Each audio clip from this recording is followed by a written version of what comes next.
If you like sports, then the best way to make them even better and more exciting is using the Prize Picks app, where it always feels good to be right. Prize Picks makes daily fantasy simple. Just pick more or less on your favorite players and build lineups with a few taps. Whatever sport you're into, and obviously we are now firmly into the NFL offseason, so we're all about baseball. We got some basketball, we got some hockey, whatever it is you like. Prize Picks gives you a fun way to stay locked in while you're watching. Definitely make sure to use the promo code HMA. Prize Picks is hooking up users with $50 in lineups after you play your first $5 lineup. If you use that promo code, that is HMA. I've had a great time on Prize Picks so far, so definitely get on over to it, check it out, and make sure to get your lineups. And don't forget about Team Picks, where you can pick winners, spreads, and totals on any major game. So download the app now, use HMA, and get on over to Prize Picks, where it always feels good to be right. And remember, always gamble responsibly. Hello, everybody. What is going on? It is June, a month where we typically do not see BNB streams, typically a month where we're kind of just chilling, taking time off. Not a lot to talk about. Maybe we're watching some baseball, maybe we're watching some basketball, maybe we're watching some hockey. So we had every intention of not really doing very many shows this month, but nobody told the Rams it was time to chill out. And in fact, they went ahead on the very first day of the month and they decided to rock the boat. They rocked the boat pretty heavily. And so much so we felt like we need to come on and talk about it for a little bit. And certainly we've had 4 days now to process the recent happenings in the NFL, but thought we'd go ahead and do it together. I am Brendan. That is Brandon. How you doing today, Brandon? Doing great, man. It's been a quick off season and then a little bit of some action packed off season, which is never a bad combo as you're trying to get through the dark hours here before we get to the start of the season. Yeah, there have been Junes where we've had nothing to talk about except for the OTAs and the mini camps. Not the case this month. Not the case this month. In fact, the NFL went ahead and gave us several things to discuss right off the bat. And the main subject of today's show is, of course, going to be what those guys in LA are up to. And they are up to some things that I'm not terribly thrilled about as a Seahawks fan. I gotta admit, I'm not thrilled about it. I'm not going to act like that this is no big deal. This is a big deal. So for those of you who maybe have been living under a rock, those of you who maybe been checked out on the NFL until this very exact minute, the Los Angeles Rams made a big trade, giving up Jared Verse and draft picks to go get Myles Garrett. And that is such a big, earth-shattering move that I felt like we just had to go live and talk about it a little bit here. So, Brandon, obviously over on your end, you've had the opportunity to talk about it a lot. You've talked about it with fans of the Rams. You've talked about it with the Seahawks syndicate. You've talked about it with all kinds of people in your chat. Where are you right now with where the NFC West arms race is?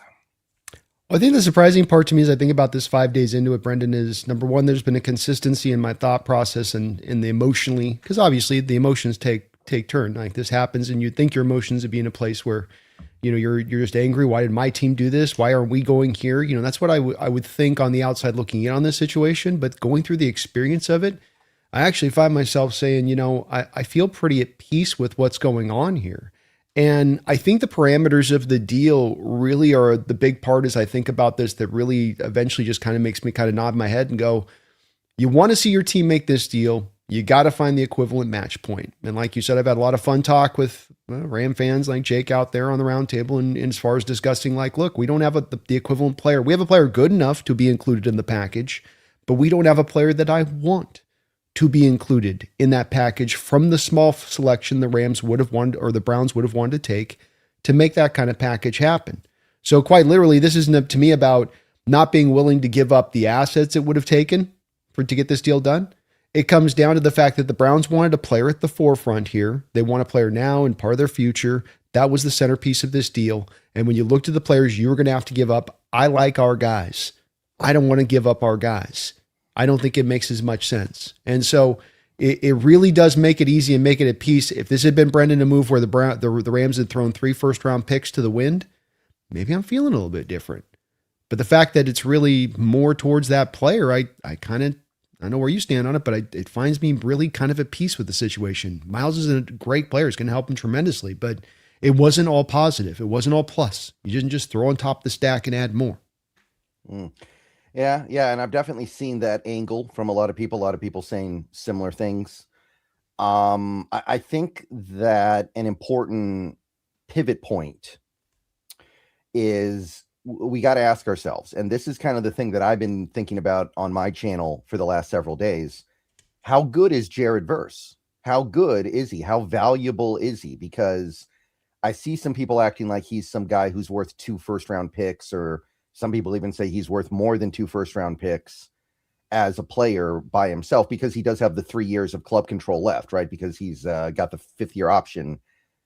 I just really struggle to see it that way. And I want to ask how you feel about his value, because to me, I look at Jared Verse, I see a player that is already 25 and a half years old. So he's not going to get that much better than he is right now, right? He's already pretty close to what he is.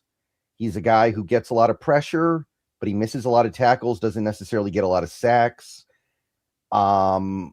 I don't see the blue chip status with Jared Verse the way some people seem to. And I remember last year, as the season winded down on the 2025 year for the Rams, there were a lot of Rams fans I saw, and this was not in the hindsight of, oh, we traded him, now we're going to trash him because we traded him and now it's sour grapes.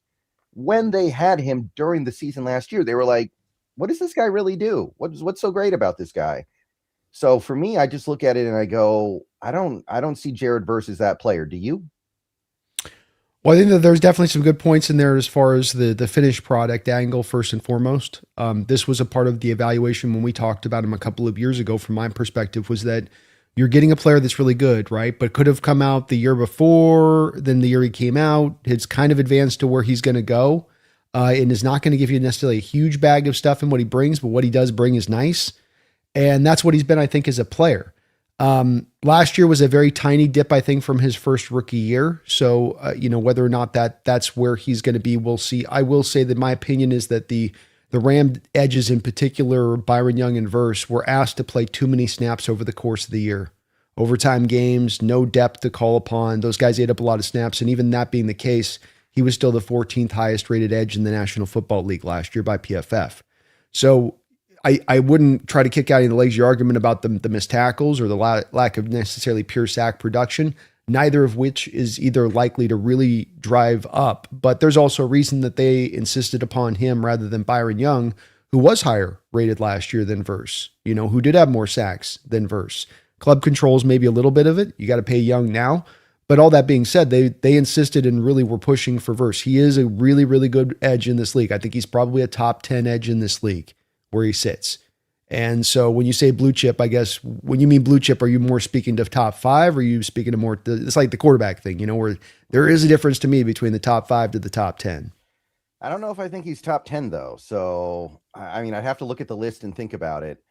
I don't know. I just don't know if I see it the same way that the Browns seem to see it. The Browns seem to think that he's not far off from where Micah Parsons was a couple years ago, the way they're valuing him. I mean, not there, but it seems like they're looking at him in not terribly far off from where the Cowboys viewed Parsons in terms of the value they got back. So that's the part I struggle with.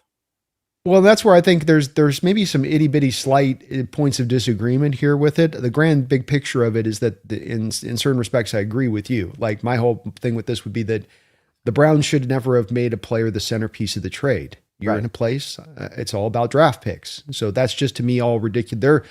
I do think he's I think he's worth probably a 1st to 2nd round pick. If you factor in, like you say, the club control angle in 3 years, maybe that can even be drawn to like 2 late 1st round picks. I think that is a top 10 edge rusher. If you may disagree with that's where he's at, but if we do say that that's where he's at, that'd be about the valuation for a guy at 25 years old with that kind of club control. That's probably the cost of doing business if you move for a guy like that in general terms. First and second, maybe, if not 2 ones. So I'm with you on it in general terms with it. That being said, I don't think that Myles Garrett gives them this so much more tremendously. Oh, he's a fantastic player, had a great year last year, all-time type season. but I'm not sure that there's this thing where you're taking it from like 82 to 99 type thing, or you're taking it from like 86 to 99 on like a player rating thing from that edge point now. I think that you did go a little bit back for the forward you gathered. It wasn't all just pure addition. Yeah. I don't know. And, I've seen a lot of arguments both ways. I'd have to look at a list to see if I think he's a top 10 edge in this league. And the other thing to me is just, he's not going to get that much better. And I saw somebody say this a few days ago, and it's still true. Byron Murphy is younger right now than Jared Verse was when he played his first NFL snap. Like that age thing matters. That tells you that there's a very good chance that Jared Verse caps out at being a guy who gets 8 to 10 sacks a year. And I would not be surprised if he went to Cleveland and became very anonymous very quickly, because unlike the Rams, who are able to cook up a lot of situations where you get to just rush the passer because you're playing from ahead, the Browns don't play from ahead that much. So I would not be buying any rookie cards of Jared Verse right now, is what I'm trying to say. I'm a little bit worried about what's going to happen in Cleveland when he's got to play the run all the time, because they're always behind. I think that his star could even fall a little bit further.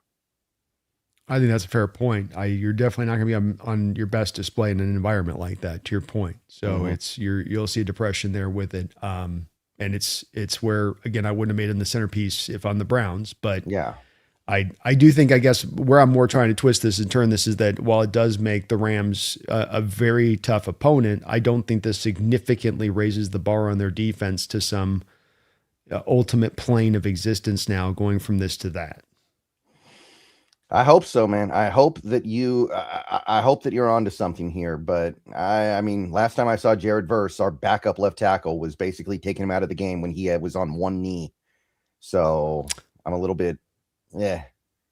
Well, I mean, again, though, too, it's like that's kind of a simplified outlook of saying it that way, right? Because you also committed heavily into that game to chipping and providing double teams his way. So, like, if he's not a threat, why do you have to put so much attention in his direction? And we've done a considerable amount of that when we played them through the last 2 years with Verse. So, I mean, it gets hard to rush the passer when a team's going to commit like that. You get run a lot of 12 personnel. You got the easy chipper on in there. And then you've got the backup tackle in there. So you, especially in that particular game, say, okay, we're going to give a lot of chip help to this situation on this. And that's where, we'll see if it has that kind of impact. I'm not saying he's not going to make them improved, but it hasn't done anything for the depth. And the same issues that I just raised to you about Jared Verse having the snaps by the end of the year, go back and look at those snap count, Brendan. Carolina game, our game into overtime. Look at how many they're putting on their edges versus our edges. And now you have a 31-year-old Garrett that's now going to have to eat those snaps up. And guess what? The depth still isn't there. And it isn't to say that he isn't going to be good. Another thing with it with Garrett is he tends to be a pretty streaky pass rusher. So you get a 6-game run where there's all these sacks, and then he'll go quiet for some games. He's a really dominant player. And he's had the best defensive season, statistically speaking, in the NFL, and he might just take off. He's on a bad team going to a great team. It might just take off. But I think with the amount that you run the football, with the amount that you can afford by your 12 personnel and 21 personnel to then have those chip type blockers in there to help, I think there are ways to, be able to mitigate this and not have it be some, potential death knell. Again, and I think our disagreement may come down to where you think there's a bigger gulf, where there's like a massive gulf between from Verse to Garrett. And I don't think that there's a massive gulf. I think there was a difference of 4 pressures between them last year. Yeah. Verse had in a down year. Yeah. I mean, he gets pressures. Yeah. Yeah. I mean, he gets pressures. And maybe he doesn't seal the deal with it, but defensive coaches do put value in that stuff. So whether we don't want to kind of try to, it's sacks or it's about pressure shouldn't matter. Sacks, coaches find a lot of juice in that in this day and age, as much as ever before. Disruption and all that's worth its weight in gold. So it's, he's not, I don't think there's that big of, I think I'm not saying, again, to your point on Micah, he ain't Micah necessarily, but at the same point in time, Brendan, he plays the run significantly better than Micah. He sets the edge way better than Micah. Yeah. Everybody does. Everybody does. Well, that's where we come down. It's a big basis in the value, right? Where it's like, we don't just look at what they do as a rush in the passer. You got to look at them as the complete player angle of it, and there you go. Yeah. I'm just worried about what is Myles Garrett going to do on a team where he gets to play with the lead all the time, because he got 23 sacks playing on a terrible team, which I think people don't understand how insane that is. That is otherworldly stuff. Put him on a team that plays with the lead every now and then. How many would he have had? 30? I'm terrified. I'm terrified of that. But Oh yeah, that's valid. Yeah. And like you said, I don't know what the Browns are doing trying to get a player. Like, get your picks, get out of here. Like, I don't get that at all. Jared Verse might be like 37 by the time the Browns are good again. Let's be real here. That Watson money's not coming off for a minute. Like they got, I know Watson, this is the last year of the deal, but the void money cascades for a while because they kept pushing the money back. Like you're on it. Yeah. And JOK's career is over. What's his name? You know who I'm talking about. JOK. Yeah. Jeremiah Kuzi or Rouzier or yeah, his career's over, so he's not a part of the future anymore. Denzel Ward's probably going to be out of there soon. So to me, it's just kind of like, just get your picks, man, especially in this upcoming draft. I'm in complete alignment with you, man. I look at it and I just shake my head saying why you would do this and why you think you're better. But this is that thing I always tell you about that I think, and my theory is that teams, when they go wrong, it always begins from the same place. And that's the misidentification about where your program is truly at. Are you ascending? Are you rebuilding? You and I, without a doubt, a heartbeat, wouldn't take us a second of thought, would say rebuilding. Cleveland thinks they're ascending. And when you're ascending, well, I add a verse type player. That'll help my ascension that much faster after all. But no, you should be in the rebuild mode. And your point to the void year money, it's Deshaun Watson. It's also this Myles Garrett dead money. Because now this dead money hits, you got void years out the wazoo with him. And then you know that they're going to have to pay Verse next year, partly because you gave up Myles Garrett to get him. So now you're impelled to have to pay him and pay him over the top to do so. And so you have all the void year money. Now you're paying Jared Verse $30+ million a year. I don't understand conceptually why this makes any sense for Cleveland, and they're not as close as they think they are. No. Although apparently they think they have 2 starting caliber quarterbacks. I don't know if you heard that one, but that was great. Yeah, I know. It's constant circus out there, and they cannot seem to understand how to shift in the right direction. And it just always, you can look at these things where you go like, Garrett should have moved last year. He gave you a letter. He said, I want out. Instead, you were like, it's like, just, they can't help themselves but to be, I can't use that word. They can't help themselves but to be not smart about the situation at every single turn, every single year. And it's wild to watch because you think just like the broken clock, eventually you'd follow your way into sometimes getting it right. Yeah. And, I mean, shots fired at Dylan Gabriel though, right? He said 2, not 3. Well, that was cold-blooded, man. Just taking a man's jersey, not even throwing a 20 his way.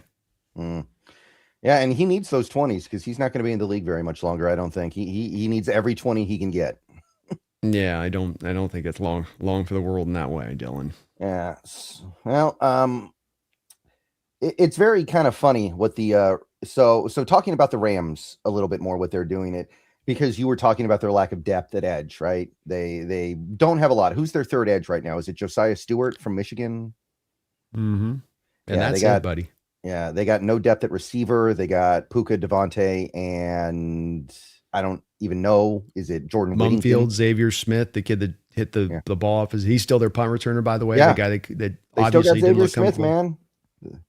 You know, it's you know, it's like the Rams roster is like the cast of Pulp Fiction, and Xavier Smith is like Quentin Tarantino casting himself to play Jimmy, right? It's just like you got this. There's a lot of Jimmys on that second string, Brendan.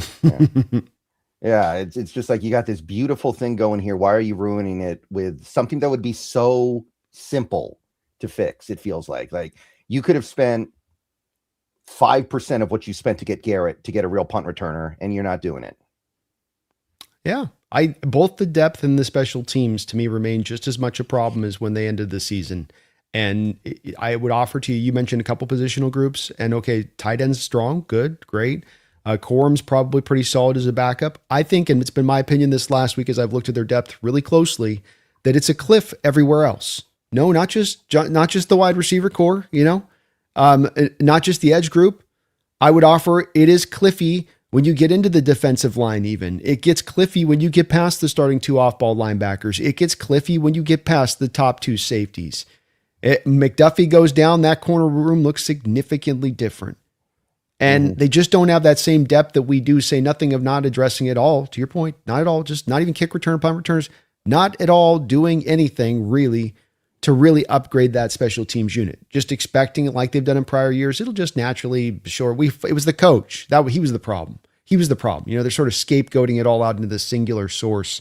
And that's why the thing is it wasn't working, which we all know that's not a good way of going about your business to try to correct a unit.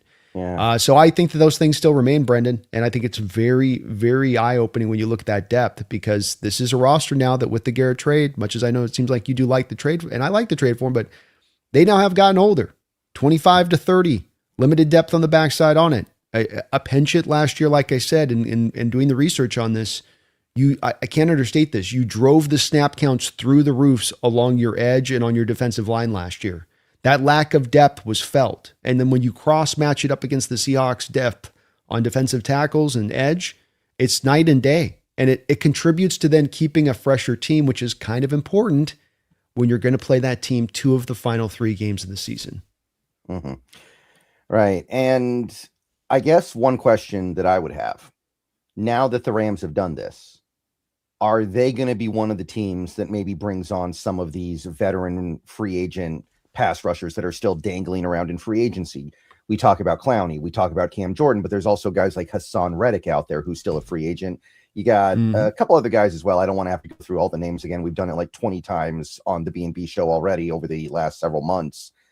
But there are guys they could go get that would help cure that depth issue. I do wonder if maybe they end up landing 1 or 2 of them now. Well, there's a strong reason to believe, by the way, Aaron Donald is going to be en route, maybe by about halfway into the year, but he is going to be coming one way or the other, probably. Right. My opinion on this is a no. And the reason for that has to do with the fact that they're sitting on 4 contract extensions that they now have to get done. And they're sitting on the now least amount of cap space in the division, especially after they just did a new extension now to Myles Garrett. Yeah, so I don't think that. I want to ask you about that because I can't figure out how that extension changes things. If you happen to know, we should talk about that at some point because I'm confused. I hadn't gotten the I was waiting for the over the cap details to come out because with this stuff, I always just kind of, I anticipate that there's going to be more money. Maybe they just buried it down the future. And I think that that's the hinge here is that if they're willing to go the Eagle way because they've determined we're all in, and certainly there's a lot of signs right now to the fact that they're all in for this particular year, then at that point they can just throw money down the line. They don't care. And they're going to do that situation in full. Wouldn't surprise me if they went that direction. That being said, if they're going to keep things even keeled and not go the direction that they haven't really gone hyper actively to in the past with the void stuff and throwing money far down the line, they will kind of pay as they go sort of team. Then they don't have with Avila, Puka, Byron Young, these Kobe Turner, all these deals need to get done. I mean, for instance, OTAs, coincidentally, you have both Kobe Turner and Byron Young at OTAs in leg braces on the sidelines, right? Like we know what's going on there, right? Which is like subtle, like, where's my deal, dude? Yeah. And if Garrett did get a bump, because one of the benefits of trading for Garrett, and I know Dan Viennes was all over this, is that those first 3-year cap hits are tame. Like if you looked at the money that the trading team would inherit with Garrett, it was like 8 million first year, 17 million second year, 21 million third year. That was part of the reason why trading for him was so good. But if you have to redo the contract and those big cap hits kick in, that does change things a little bit. And it makes a little bit more sense to me why they didn't have to give up more than they did. And if that is what happened, if they do have to give Garrett some big cap hit commitment in 2026, they're probably going to have to get rid of at least a couple of those young players you just listed. I don't think there's any universe where they're able to pay Garrett and then turn around and pay Avila and Puka and Turner and Young. Like somebody's going to get sacrificed here. Well, and that's where, does it happen in 26? I don't know on that. I would say probably not. It's probably something they kick the can on to 27 as far as the true feeling of the impact of it. But you're right that it is something that then has the cascading effect. And then as we look on in retrospect, okay, now it becomes Jared Verse and Avila, and the draft capital became the cost for you to bring on Garrett. right? It starts to become now not just draft picks. We start to get more into the broaching of territory of, and we know how this game's played, right? Because we saw the same game played when we've had to make similar kind of decisions on like, there's a tangible cost you have to pay. And I think you're right. It was already going to cost one. I already was bringing up to Jake over there saying, look, you got these 4 guys. And Brendan, these are monstrous contracts. They are not just little deals. They're not just, oh, we'll just bury him on the back of his first year pick status. This is the cheapest of the bunch will be Avila at $15 million per year. That's the cheapest. And then it goes something like probably 22 to 23, 27, and then 40. Like, and that's with $18 million of cap space right now. Where even if you're throwing money down the line, there's still going to be bonus on all 4 of those deals. The math doesn't math for me, to your point on this, on being able to get it done. And I think it does eventually mean that they probably got to move somebody. But it does also mean, even if you're trying to bring on a Cameron Jordan on a 1-year, $6 million deal, do they have that? I mean, unless they're just going to throw it into the void year into eternity. I don't know that they do. Yeah, or he agrees to play for basically free because he wants that ring that he never got in New Orleans, which... it's the same thing that could happen in Seattle. Like if you're Cam Jordan, you're like, hey, let me go play for the defending champs, try to get that ring that's been eluding me my whole career. Clowney's got no ring either. These guys might play for very, very cheap. So that is to your point. Fowler just signed that kind of contract, right? To your point. Yeah, $2.5 million. What he could have gotten more of that somewhere else. Yeah. But it does occur to me that, like you said, this Rams team is kind of trying to win a Super Bowl, breaking all the conventional rules of how to build a team, right? Oh, we're just going to ignore special teams. We're going to ignore depth, and we're going to be so good at the top, it's not going to matter. It's almost like they're trying to prove that you can win a Super Bowl while not really doing things the right way. And they are very good at the top. I have to admit that, right? They've got the reigning MVP, the reigning defensive player of the year. They've traded for Trent McDuffie, who is better than what they had last year, even if you're not super hot to trot on him. And I'm not necessarily super hot to trot on him. So it might work. It might work, but it does occur to me that they are leaving a little bit to chance here. They've got some Jimmies. They got some Jimmies on that team. I always hated the thing that I bristled at times during the Legion of Boom era, where John and Pete would come out and talk about, well, it's about keeping a consistent winner for years to come. And I didn't like that at the point because it did end up, I think, leading into the consistent winner being like the 9-7 thing, the 10-6-ish thing. But this is different, where I think what we're setting the stage to build is to build a perennial contender, not to put just a good, not just well, we're in the playoff thick of it. No, you have a chance to make this a couple year run as truly a title runner of this thing, and as a front runner at that. And I think that opportunity sits right in your hands while your competition's kind of like a couple of them are trying to, kind of basically blow themselves out in the moment to try to maximize what is a closing Super Bowl window.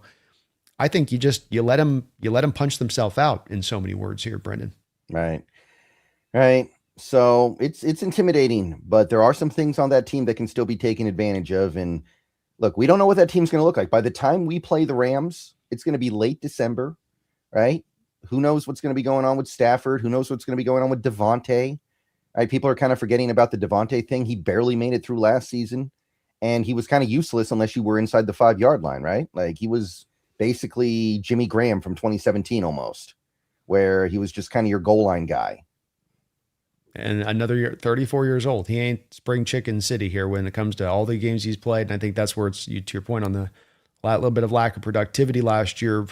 Some of it is, I think he was hoping they were going to play him more in the slot, and they put him out at the X 24/7 because they didn't have it back to, again, because you didn't have the depth, because you didn't have an X. So you had to throw him into a place that he probably knows he can't, play as well as he used to be able to play in that position. And so I just think you're right. You got Puka there, plays as violently as he does on the field, and it's fun to watch. He's a fantastic player, but it's got you an inch away at all times from having a pretty major injury and get knocked out. And he has a history of being injured. You know that with him back to his UW days.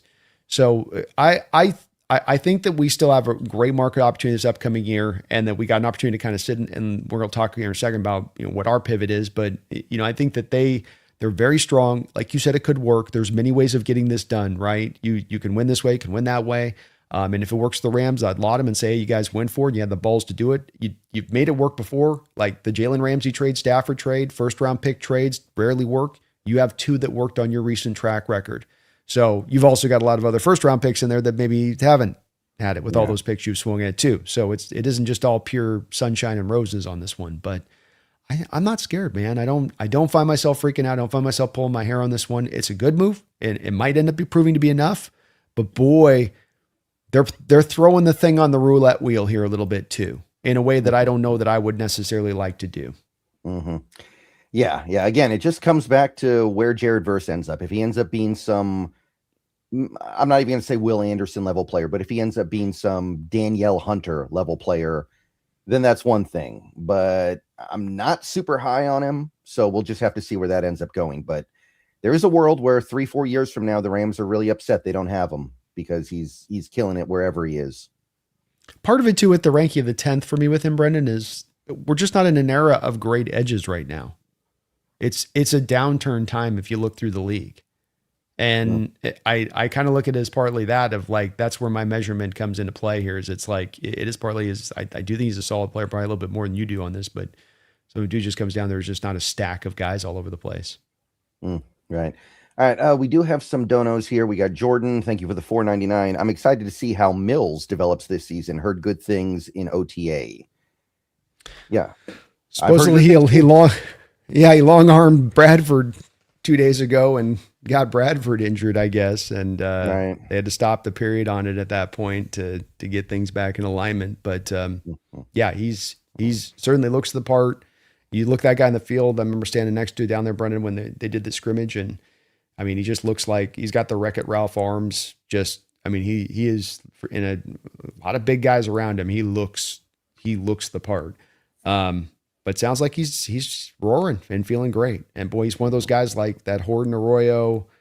You know, these guys that didn't give you a lot last year, but you know, have got some upside to them. And if they can give you something, look out. Mm-hmm. Yeah. And this is probably the end of the line for Jaron Reed. So if Mills can like step up and be a significant player this year, that takes a lot of stress off of having to replace Jaron Reed. You've kind of got the replacement just moving up behind him. I know they don't play the same position. I know they don't play exactly the same, but even there, it's like some people think that Riley Mills can play nose. I don't know if that's going to be the case or not, but some people seem to think it. So that would make things a lot easier.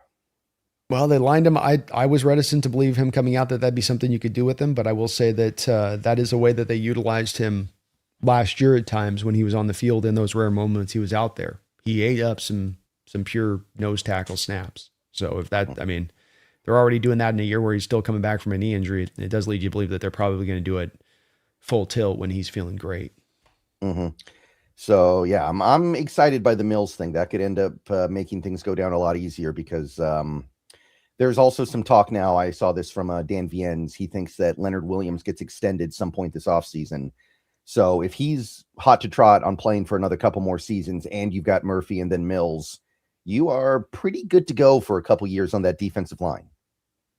100%. And it's obviously a guy like Mills is what we're going to need now going in the future as the team starts to get into the place where it matures and guys start to get heavily paid. Is we now need to find, and this was the thing I think you'd agree that John had a struggle in finding the first go around here on his championship run. And that is locating guys like Mills in the draft that are maybe outside of the first round or maybe even just in the back end of the first round, maybe just drafting better in the back end of the first round. But now finding guys that you can bring on the roster on rookie deals who are able to perform, that don't walk in, like John said before, and wide-eyed and overwhelmed by these greats that they're playing with, but instead are able to come in and truly try to compete, which I think that's one of the lessons they tried to learn off this last draft and bringing guys that are hyper competitive and have a little bit of that already natural swag to them, like a Bud Clark, for instance, because they're feeling like we got to anticipate this now this time in the way that we didn't last time. Yeah, I'll tell you, that might be a fun sleeper bet to make right now. Bud Clark winning Defensive Rookie of the Year, because if he starts, there's probably going to be a lot of interceptions for him out there. And I don't think he's going to start, but he's got a shot. And you could probably get a real good setup there. And I could see him having like 5 or 6 interceptions as a rookie because that's his game. And that might be enough, especially if we have an elite defense again. interceptions hold sway. Doesn't matter whether it's a defensive player of the year for like a cornerback or whether it may be for a rookie like this. And he's got that nose, and that's something that's inherently going to come with him. We'll see about other aspects of his game, which are not necessarily in question, but that are just things that you want to see. Can the tackling really fully come along? Where's his natural position going to be? Is he really okay as safety? Is that going to be a good spot, or is he's actually at his best in the slot?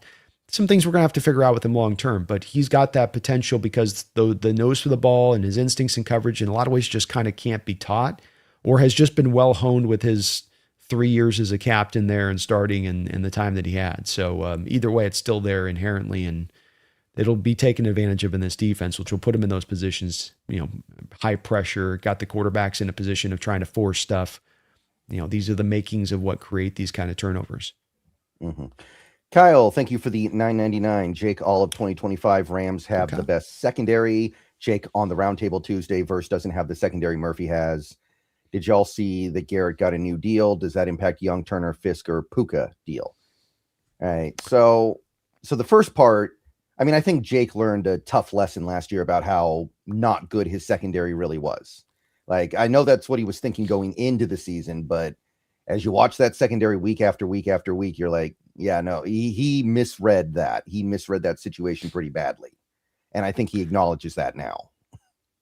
Yeah, I think that would definitely be Jake's aspect on this, would be to say that, like, well, after the seeing him for the year, I learned my outlook of him was not correct. Excuse me. I believe that last year before the season, he said, I think it was Akella was a top 10 corner, and Akella was getting healthy scratches by the end of the year. So, sometimes you're just wrong. Sometimes you're like, I think I got the read on this guy. And then like, no, he's actually not good at football. So it happens. It happens to the best of us, with it. I think it's still, and that's where, him bringing the secondary thing, I didn't really think needed to be in the debate anyway, because it was really just back to trying to get him to understand that Byron Murphy is as important as he is and as good as he is. And that I think Byron Murphy, as I've been saying on this, is a symptom of the Seahawks in general to the national audience, to the teams within our own division, to the team fans within our own division that are outside of Seattle. They just don't get us, man. And I think it's kind of funny a little bit because we're champions, and that usually there's an autopsy that's undertaken when this kind of thing occurs that forces teams to really start to pick apart what you do and why you do it well, and then how they can replicate it. But instead, there's a lot of this excuseville that they want to operate on. Byron Murphy is having a special start to his career. And the fact that he is getting done what he's getting done production-wise, I posted this the other day, Brendan, in the roundtable. He's almost stat for stat with Warren Sapp through Warren Sapp's first 2 years, and he's got Warren Sapp beat by about 25, 30 tackles through his first 2 seasons. Mm-hmm.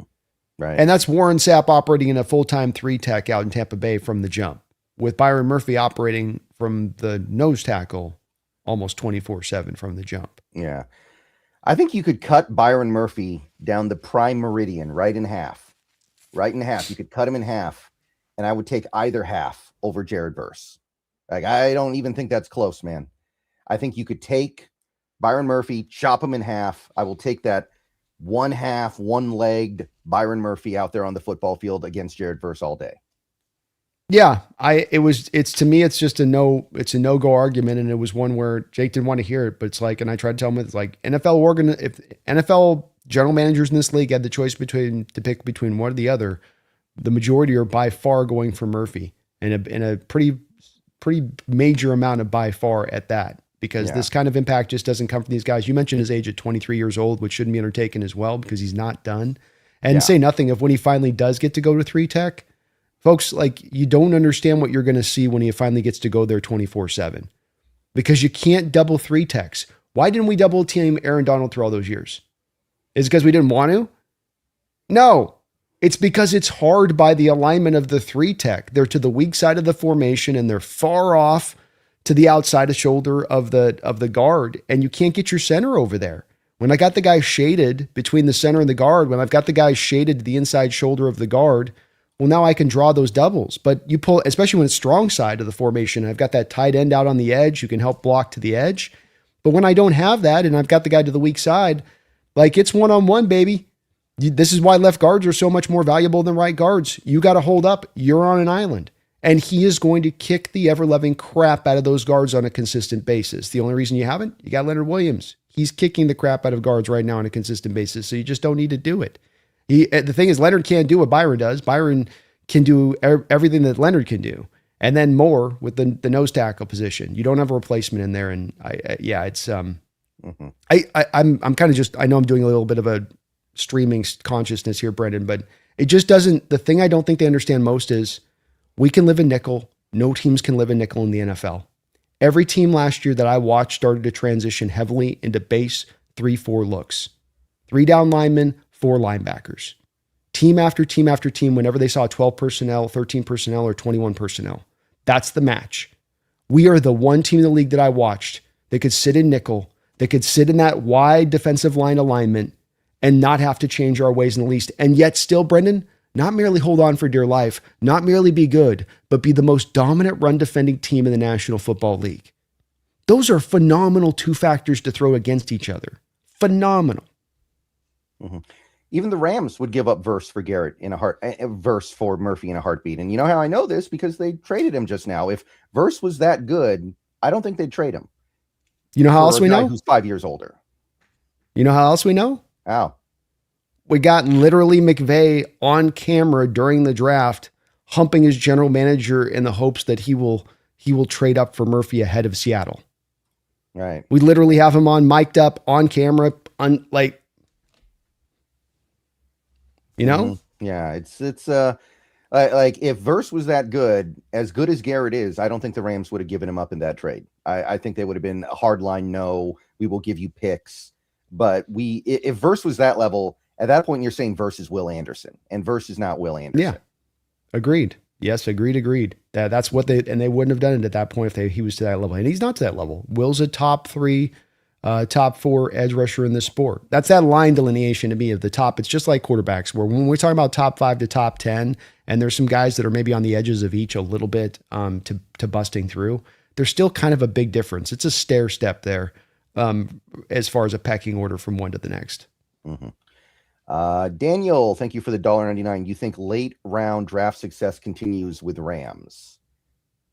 Always feels kind of random is the thing, right? It feels like it happens for a little bit and there's not a lot of rhyme or reason to it. There's a lot of like luck there. Yeah, I agree with you fully on this. I think that the tough part is it's just, I don't know that they've done something uniquely that made them that much better. I think that they happen to have some hits in there for a couple year period. Partly because that's where the concentration for them had to be because they didn't have first round picks. So they're just sitting there staring at these other picks because that's where all of their scouting concentration is. And that's maybe going to make them a little bit better, but I don't think it's going to make them supremely better. And there's a reason these guys at the end of the day end up going usually into day 3 where they're trying to find those gems. It's very hard to be living there. And, I don't know, man. I maybe they can, because they're going to not have those picks going forward, but like last year, Chris Paul, they released a 5th rounder. Ty Hamilton didn't do anything for him.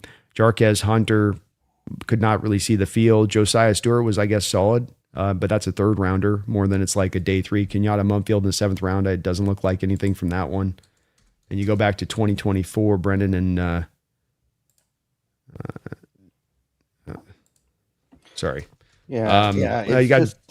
It's just one of those things where like look how good Schneider was at it in the early 2010s, and then look at how bad he was at it for a while, and now he's pretty good at it again. It just seems like it comes and goes, and I don't think there's an innate skill of being able to find good players late in the draft all the time. It just happens sometimes.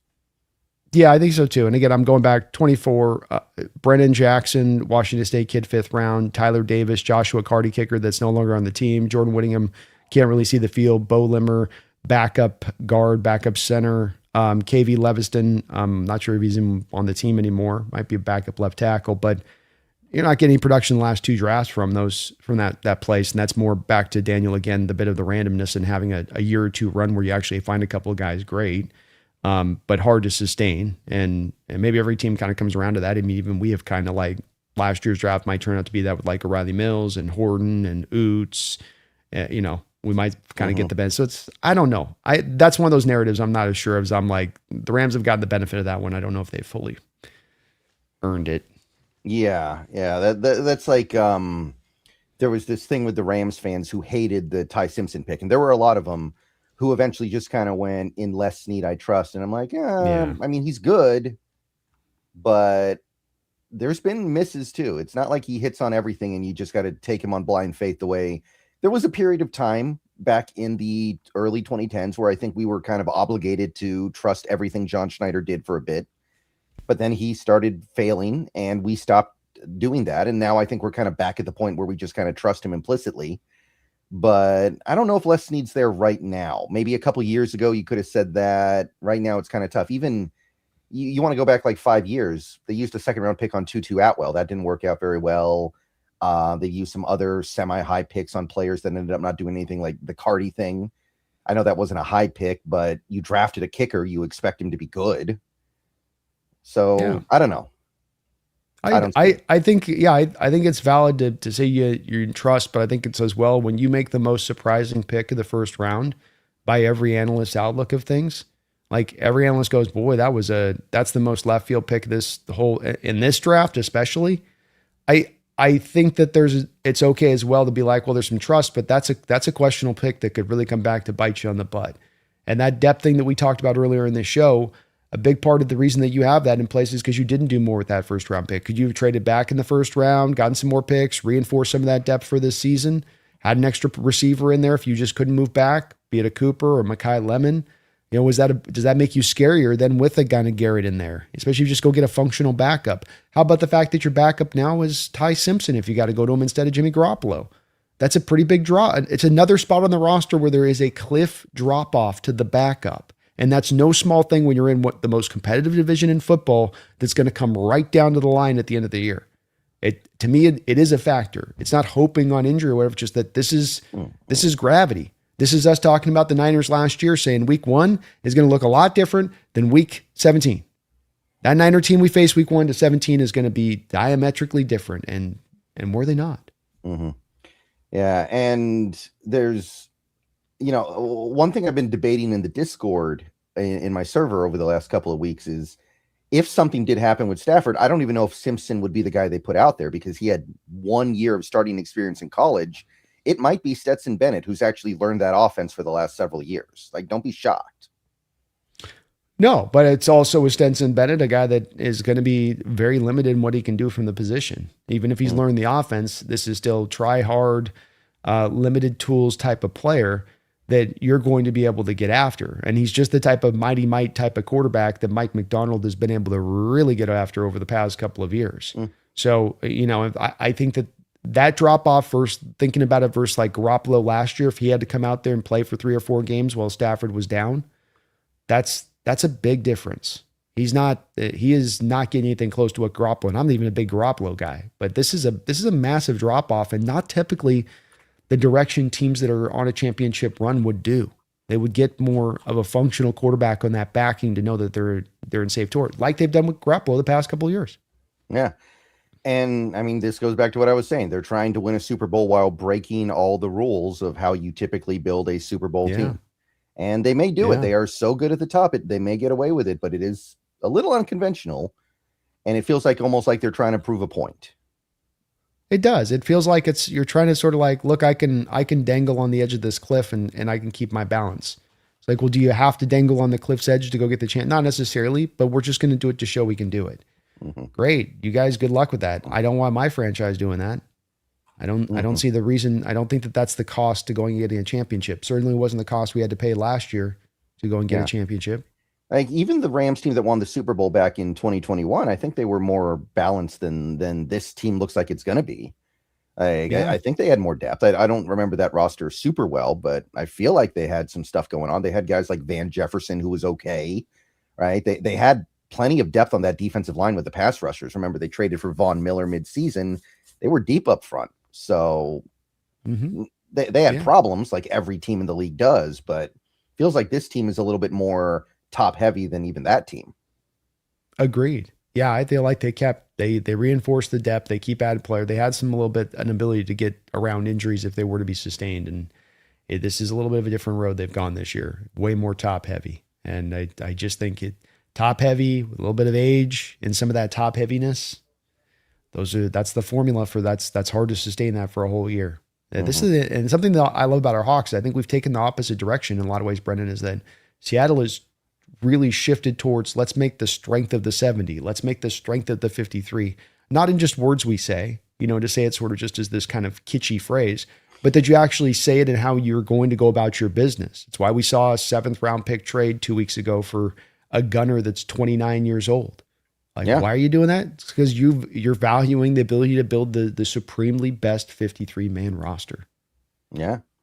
That was a very interesting move, by the way, and it's obviously one we haven't talked about because we haven't done a show since before it happened, but that did catch my attention because, remember, we didn't really give up anything because that 7th rounder is conditional on him making the team, so they're probably going to do the thing where they cut him and tell him just chill out at home for a second, we'll get you in a week. Yeah. And then you don't even have to give up the pick, but he was as good as it got as far as gunners went until he got hurt a couple years ago. So that guy could end up being even better than Derick Young was as a gunner. And Derick Young was good. So keep an eye on that one. And that's, and this is what we're trying to do and build. It's how you build your roster. It's the understanding these guys will all contribute. And that by the grants, the sum of the total will be, the greater than the whole, or however that phrase goes. And it's really how they're tangibly trying to construct this thing. And it's also, when we talk about why you won the Super Bowl or why you didn't win the Super Bowl, this was a big, big, big factor, a big swinging reason as to why you were able to go get the Super Bowl last year, because you could bring this out back then too. You had it in flavor as well then. Mm-hmm. Adaxin, thank you for the $1.99. Most likely Seattle All-Pros this year. JSN, since he did it last year, he could do it again.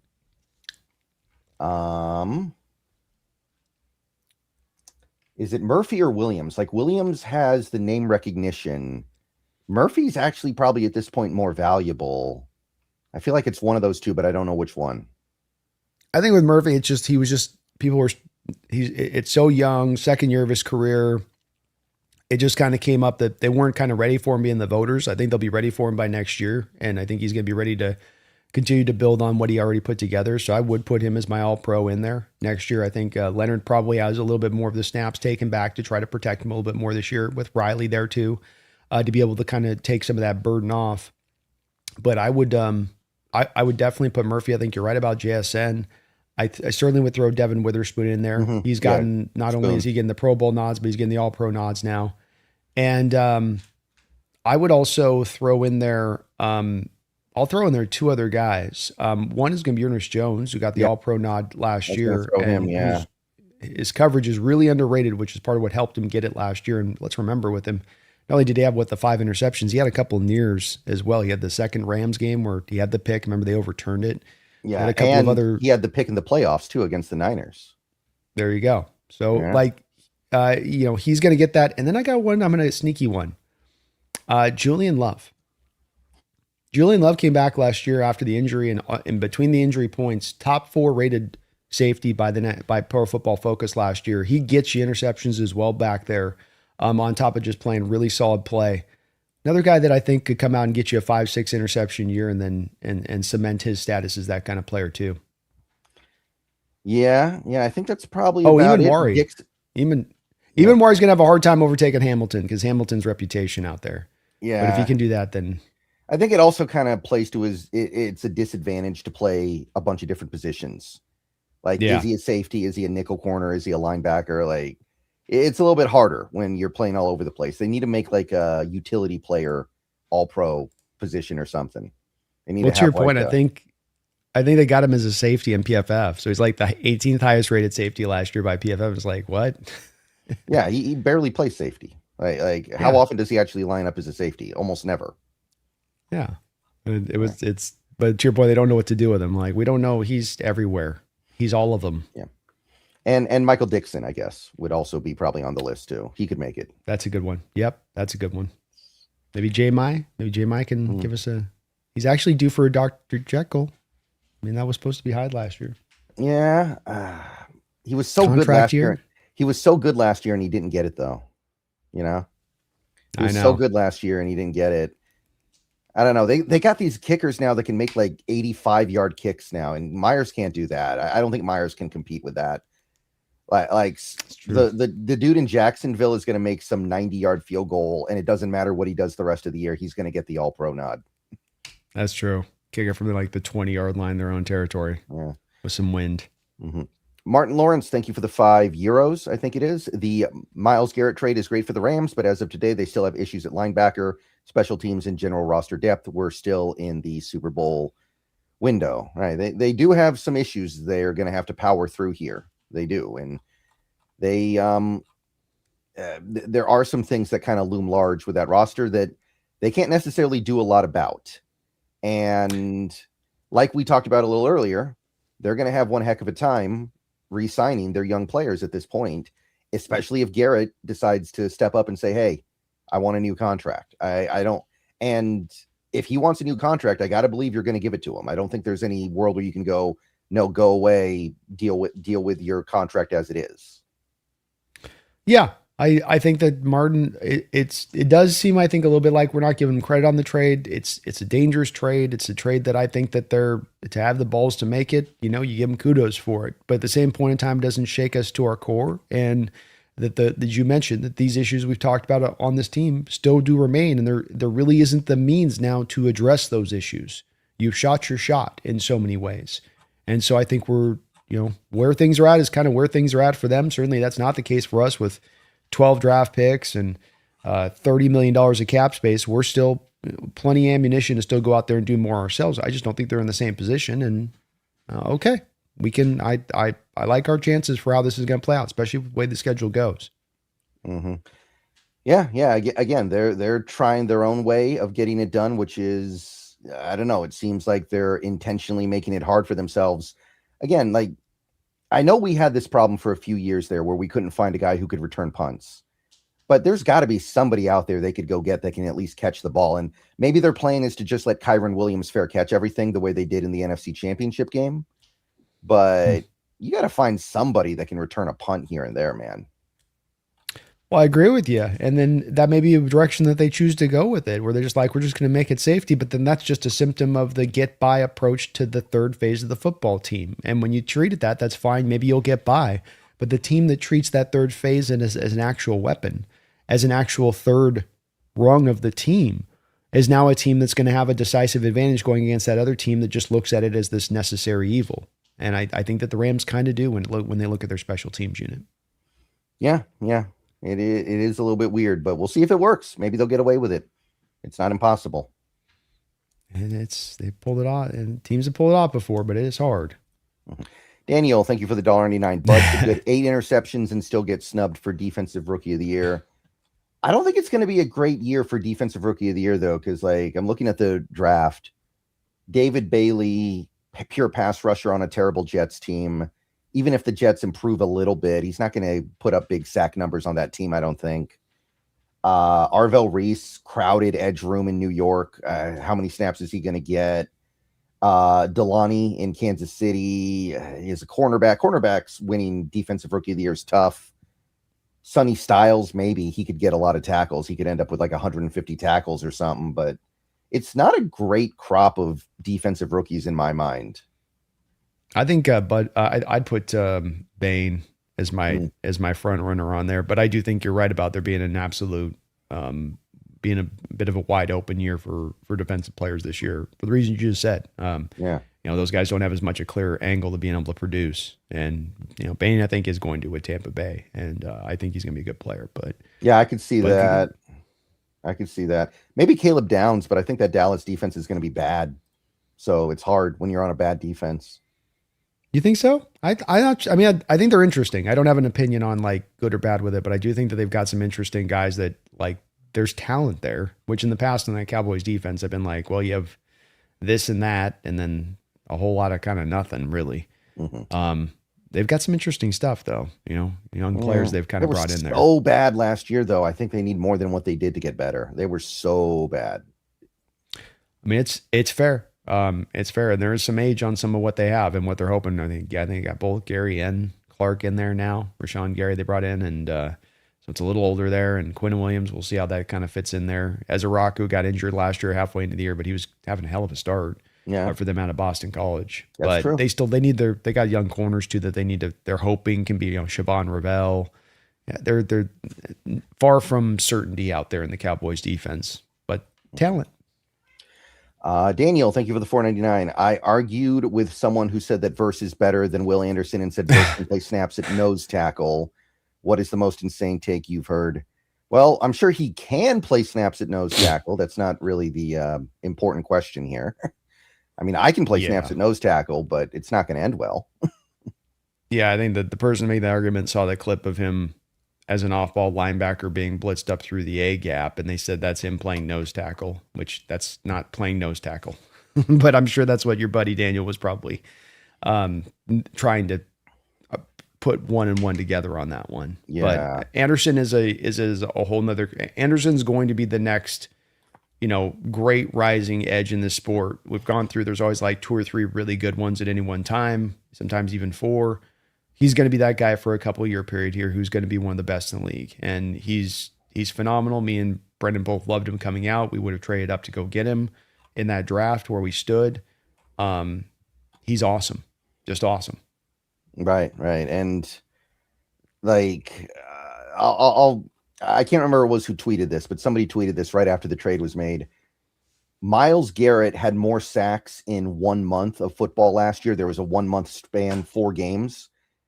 Myles Garrett had more sacks in that 4 game stretch than Jared Verse has had his entire career. Yeah, Myles Garrett had a 4 game stretch with 13 sacks last year. Verse has 12 sacks in 34 games. No, it's a valid it's a valid deal with him with the missed tackles, and he doesn't close the deal, and that we've seen there's edge rushers like this that have that penchant for kind of being that way where they can get it all done, where they call it the $1 million move at the 10-cent finish. And Verse can kind of do that. And that is a bit of a part of his game. And I think you're right about it, saying that, is this really going to develop, more from with his game? Probably not. I just think that the pressure angle of it is a big swinger here, especially with the wide 10 that the teams operate in now, with this alignment as wide as they do. And that what they're asking their edge rushers to do now in this day and age is sometimes a little bit different. And especially what you were asking Verse to probably do in that Rams defense versus what Garrett was being asked to do in the Browns defenses. There's definitely some differences there. Schwartz defense to what's his faces for the defensive coordinator for the Rams. They run two very different. Shula, yeah. They run 2 very different defenses. I mean, they're on either end of the scale in what they do. So coffee is for closers, people. Coffee is for closers. That's right. Mm-hmm. That's absolutely right. Verse is not a closer. But what's the most insane take you've had? I thought Zach Wilson was going to be a really good quarterback in the NFL. I really like Zach Wilson. I thought that Bryce Young was 3 inches smaller than Patrick Mahomes was ridiculous in every single way. That was one last year. One that got me was somebody making the comparison of Sam Darnold to Jimmy Garoppolo. I thought that was ridiculous. Absolutely, just ludicrous. Yeah, I was pretty out on Bryce Young too. I remember thinking that he was like first round pick at best, not very good. Late first rounder. And we're gonna compare him to Mahomes. Like, what the arm strength was nowhere. Let's just take the fact the guy is the inches thing. There's nowhere near the same arm strength or arm talent. It's like, just again, it's 2 guys on just different ends of the scale on that, and how they can operate with that arm talent and what that does to separate Mahomes versus Young, who's got to get his whole body from his toes to the top of his spine to get his throw off, to get enough velocity on the ball, right? Like, he's got to put everything into it just to generate the throw. Mahomes can flick his wrist, and throw it 60 yards down the field. It's kind of a big difference. I hated that comp. Industry Worth, thank you for the 499. Say something nice about Jake. That last NFC stream was so entertaining. I haven't had a chance to watch the whole thing yet, but yeah, I mean, and then you got Mike over there just sitting on his own, waiting for Jacoby Brissett to finally come home. I don't know how he does it.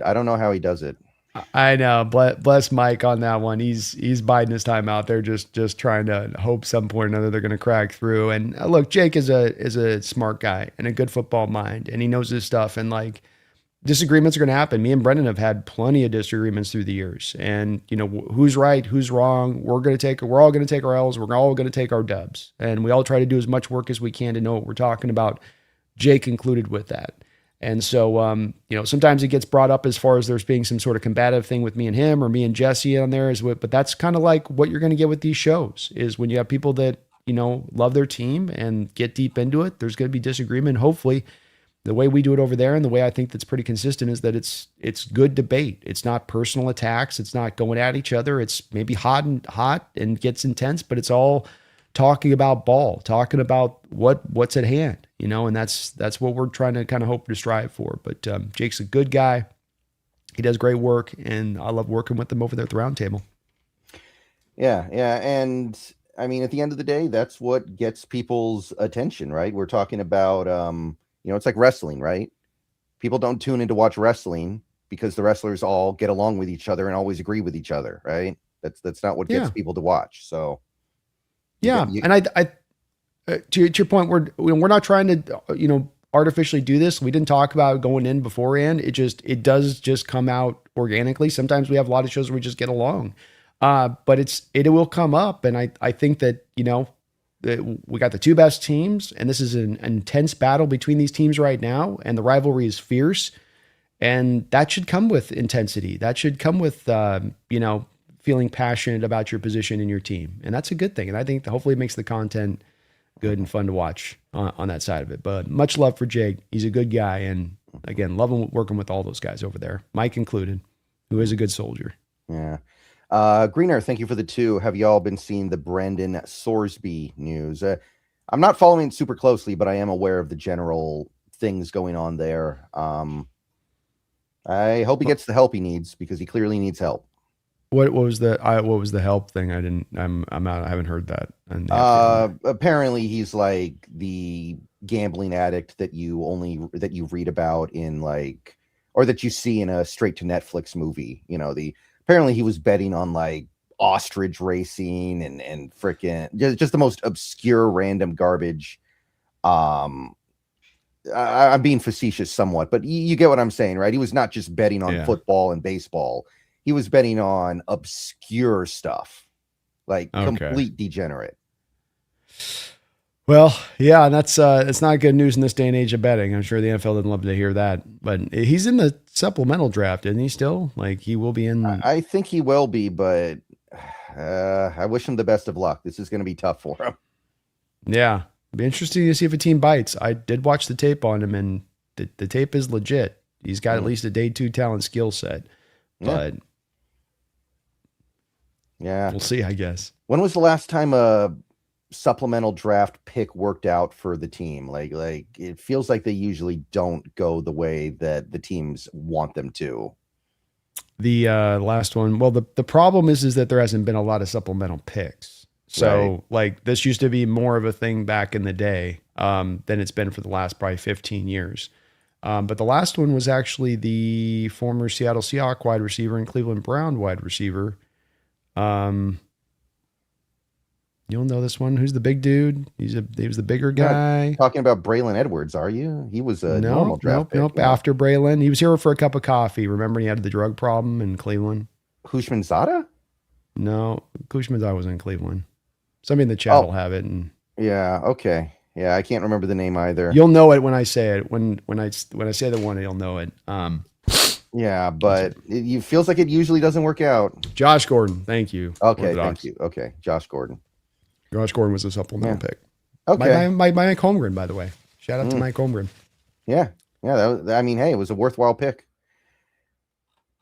Sometimes those guys are appealing, I will admit you. Like, I remember Rhett Bomar. Do you remember Rhett Bomar at all in college? I think he ended up in the supplemental draft, and I kind of liked him. He was a Oklahoma quarterback for a little bit there. Okay. Mm-hmm. Yeah, I mean, every once in a while there's an interesting guy that gets kicked into it. He just kind of happened to be this one, and with the quarterback, it's an interesting one for me because his personal problems notwithstanding, just the value of the position, the fact that you're kind of not necessarily competing with everybody for this guy. If you can do some projection on him, and if he had come back to college this year, would have developed, would he have elevated himself into a first round kind of status? Because I'll tell you, I mean, watching the tape, Brendan, I don't think that there's, as far as physical ability, a big difference between him and a guy like Arch Manning. Mm. Like tools wise, and Arch has got some stuff that's neck up, having kind of the lineage that he has going for him. But I'll say there is some overlap there. Yeah, and so often that neck up stuff is what makes all the difference. But that stuff can be learned sometimes. Sometimes these guys grow up a little bit, and suddenly they're just as good as those top draft picks end up being. So it's not impossible. It's that Manning genetic DNA too, though. You know, just some of that stuff's just passing down just through the bloodlines. I'm telling you. Industry Worth with the 3.99 super stickers. Thank you for that. Thank you, Industry Worth. Stickers from here, but we're sure they're very good. So like appreciate the cat that. pictures. Mm-hmm. Sean McLeodart, thank you for the $1.99. Is there a cornerback at the deadline that could be sneaky? Ooh. Oh. Let's see here. Like, I guess one of our guys would probably get hurt, and then maybe we'd feel like we need to trade for a corner. Let me look at the list here. Spotrac trade candidate Christian Fulton from Kansas City. DeCommodore Lenore from the Niners, but we wouldn't be able to trade for him anyway because they wouldn't trade him to us. Marlon Humphrey. Yeah, they got Deontay Banks. They've got Riley Moss. They've got Terrion Arnold. Those are the guys they have currently listed. Yeah, I think you'd make a heavy run if the Ravens were out of it. I think you'd make a heavy run in Marlon Humphrey.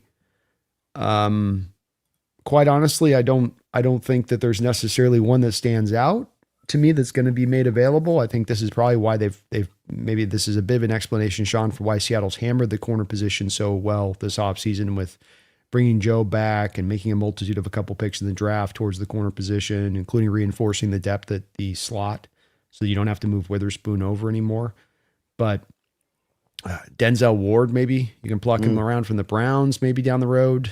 But I would say no, there's not really a lot that stands out as far as a possibility there goes. Yeah. It's always hard to know. You never know who's going to be bad mid-season, right? Like you never know who's going to end up having that disappointing year. That's where I want to sit back and rather than make any kind of move here to match what the Browns or what the Rams have done, I think there's more of a better argument to be made to sit and let this thing develop and let the teams fall away that are going to think they're contenders now, who will then most likely have some of these kind of players that just don't look clearly available now that then become available with that team falling away from contending status. And that's, I would lean more into that direction of things. Yeah. Not that we would do it, but there is a little bit of a whisper out there that the Patriots don't want to pay Gonzalez and may end up trading him. Mm-hmm. Like, I mean, two $40 million corners would be tough. And obviously Josh Jobe, you signing him, you've already made your bed with this. So you just couldn't do it because of that deal as much as anything. But I like the theoretically though, it's still a good, discussion as far as, okay, but in theory, no two team has really tried to do this with two corners being, paid that kind of money on both sides. I do think though that, you couldn't do it. You're going to have to pay Imanwari in 2 years. And yeah. I would never want to do it, but I'm saying that he might get moved, which is, there could be like a cascade effect. Like Gonzo gets moved to another team. That team now has an extra corner that they trade for, something like that. Yeah. That's a possibility if they can't get to a contract situation with him and figure it out that it goes that direction of it. So I think they end up getting both the Patriots and Hawks end up getting it done with probably both those teams. But we need a development. To your point, things are going to have to kind of develop to figure out who could be available or what could be made available. It's just too murky right now. Josh the Human, thank you for the 499. Speaking of cornerback, with the Hawks keeping 5 cornerbacks on the 53 and 1-2 on the PS, who do you think of the 9 cornerbacks on the roster makes it? Spoon, Job. I guess we're calling E-Man Warrior corner, right? Yeah, we call him a corner, technically speaking. Yeah. Julian Neal obviously will make it as your 4th. I think Fuller makes it. I think Fuller makes it as your 5th. I think you probably try to stash both Igbenogany and Nehemiah Pritchett on the practice squad if you can. Yeah, and if you can't, I don't know if you'll be able to pull it off. Then Dansby probably makes the practice squad instead of whoever you lose of those two. Yeah, Fuller's in there too, I think. So Fuller's also a guy that I think is going to make the because Fuller's got, to me, upside on both potential corner safety long term. So that gives them kind of a 2-for-1 in the practice squad standpoint of that. So I think to me, it's You're keeping Fuller. You're probably keeping like 3 corners over on the practice squad from what you got over on the stars. And if it's Igbenogany, the Maya Pritchett, Fuller to the practice squad, and then yeah, I think that would be the way I would roll, right? 4 or 5. Yeah. I think I got the numbers on that right. I feel like somebody would sign Pritchett. They'd just want to take a little bit of our aura from the Super Bowl last year because he was on the team, even if he never played. Yeah, well, he played a little bit last year and looked like he was playing a little bit better too. So it's, corners are in high value, and that might be the guy that, that goes. So again, we Emanouari, Spoon, Job. We had Julian Neal. So the 5th one would be probably Fuller. Yeah, probably fine. That's where it's hard on this one, Josh. It's more I like the better, including the practice squad, because it's kind of fluid, a little more fluid on that one of who that 5th guy is on the roster. But I think something like that would be the way that they would roll it. Those 3 guys is kind of the ideal. That core of those guys is the ideal to keep essentially. And whether you can or not, I don't know. It depends on, like Brendan's talking about, how much people are trying to kind of pluck. Because remember, Josh, that's the new thing that's going to happen now is you're going to get the pluck thing. You're going to get the, we like your guys, so we're going to start taking your guys because the way you guys do your programs the right way. So we'll take a look whether they really like the guy or not, or have some advanced. We've loved this guy since the draft, thinking it's like, well, Seattle liked him at one point, so let's just us kick the tires on him and see. I'll go with those guys though. It sounds like Igbenogany's come in and was really come in great shape, and he's looking raring to go, and it's going to be a highly competitive unit. I'd love to keep that though if I could. Mm-hmm. Yeah, we'll see how things break. Depends on what priorities the team has. Do they want potential, or do they want guys who are ready to play now? Okay, so Industry Worth, thank you for the $1.99. I was just starting drama. Jake is great. Jake is great. Mm-hmm. No worries. I know what you're doing. Understand. I know what you're doing. I mean, we are enemies, right? We're not really supposed to like each other. We are coming at things from different sides of the river. That's right. I mean, we can have some, we can get along, but let's not get along too well. Right. Dogzilla, thank you for the $2. Jake's lipstick color might be mauve mystery. I'm guessing this is a reference to something that I haven't seen yet. That's why I don't wear chapstick, is because chapstick can quickly look like lipstick if you get the wrong kind. You just got to let those lips crack. That's how you got to do it, Brendan. Mm-hmm. Yeah. It hurts though. I can't stand it. Indeed. Mm-hmm. All right. So real quick here, let's go ahead and give a shout out to the sponsor of the show. Let me try to get set up here real quick. Yes. So the sponsor of today's show is Prize Picks, a great way to make sports even better. They make daily fantasy really simple. Just get in there, pick more or less on your favorite players or your least favorite players, or maybe players you're a little bit more neutral on. You can build lineups with just a few taps, whatever sport you're into. And when you get in there, use the promo code HMA. That is HMA. That is the same promo code for me and Brandon. We both have the same one, so you don't have to pick this year. You just go into Prize Picks, HMA. You get $50 instantly in lineups when you play your first $5 lineup. So get in there, get it done. And they also have team picks this year. And if you take a look to the left, I've got a very simple one up on the board right here. Just the Mariners winning their game. You can get in there, do team picks.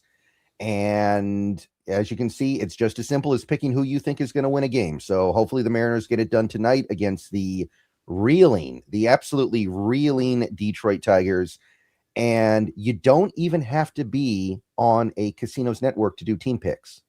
If you want to make your daily fantasy picks, you got to get on a casino network. If you're in the state of Washington right now, different states have different rules and regulations right now, but wherever you are, if you can get to a casino, you can use the full app. So get on over to Prize Picks. Remember to use the promo code HMA. I know football's not in right now, but we got baseball, we got basketball, we got hockey. Check them out. Go have fun with sports over on Prize Picks. All right. So now we've spent plenty of time talking about what the Rams have done. And the Seahawks have actually done something too this week. They did extend Derick Hall to a very reasonable contract, a very exciting contract to me, because with the way pass rushers get paid right now, I was not thinking we'd be able to get Derick Hall extended for that price. And he even admitted that he was not trying to squeeze every dollar he could out of that extension, which was pretty cool to hear. Obviously, that's not anything new, though. I understand that we're not injecting a new player into this roster. It's just a player that we've had previously who's now going to be here for a while. But did you have any particular thoughts about that Derick Hall extension? It's phenomenal savings. I don't think the pass rushers who get a couple sacks a year should be paid $20 million a year, but that's unfortunately the price that we're seeing out there being thrown around is given to Boye Mafe. And you've brought in Derick Hall now, and you have essentially given him 55% of that contract. And it just, to me, speaks to, number one, it's phenomenal by John. He's got some of these contracts. Ernest Jones is a deal like this. And there you go, man, it's such a really good value deal for the player you're getting. You just feel like you're getting the bang for the buck is right. And that's the case here. $11 million per year for 4 years for a guy going through the prime of his career, and who still probably has some more development. Mike McDonald talked about this on his show yesterday with 710, and that he feels like, where the pass rush is still going is still, there's more upside here. This kid's not done in his development. And so when I look at that, I get really encouraged by it from just that initial standpoint. I also find myself a little bit in awe from a Derick Hall standpoint, because I can guarantee you that his agents are not super happy with him wanting to take this deal at this time. I'm sure that he was advised to play through the contract. The cool part about it becomes, though, is that what happens if I can get 5, 6, 7 guys on the team to buy in such a fashion? What happens when I can get JSN to just stack the new deal on the old deal so that I can prolong a little bit of the cost? What happens when I get Derick Hall on a savings deal? What happens when I get Ernest Jones on a little bit of a savings deal? What happens when I get this guy and that guy and this guy? Collectively, now you start stacking up extras of tens of millions of dollars to be able to put more of a roster together. So beyond everything on the initial surface of this, it's the ability, if you can get this team to buy in this way, to being a winner, to being a contender, to understanding that if we are winning and year by year we are out there at the top, that it's going to raise everybody's profile. We're all going to get paid. You're going to get your money. There's a little bit of that draw desperately to get paid right now as an NFL player. Maximize everything, get everything in.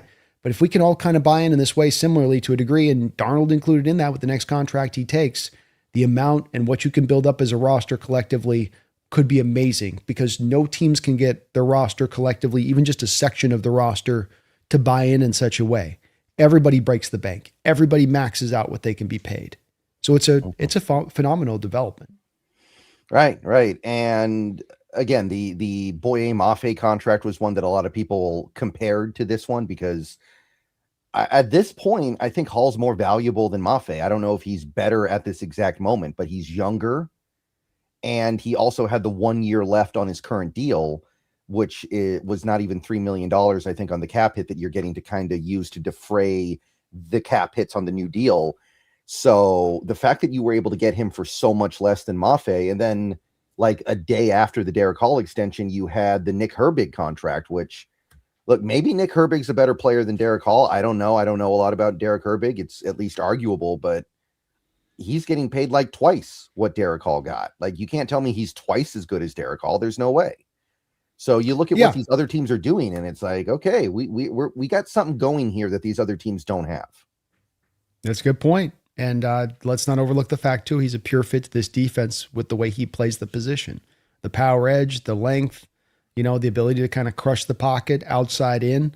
That's exactly what you look like. Herbig isn't that type of guy. Everybody's been kind of getting caught up on the quick win guy this offseason, and let's go get an edge snatcher. But you still are looking for these big bully kind of edges, and that is also Derick as well, just in addition to everything else. But yeah, I saw the same thing. It's kind of cool that you had basically the same day those two contracts come up, and you're paying pennies on the dollar here versus the Steelers.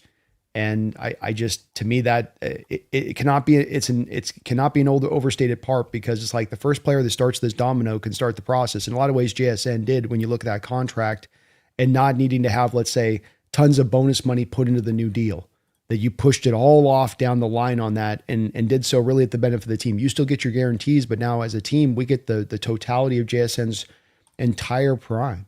And Derick Hall is now doing something similar. And I'm getting very enamored by the thought of having a multitude of these players being willing to do something similar. And if that can happen, that much bigger, better roster you can put together.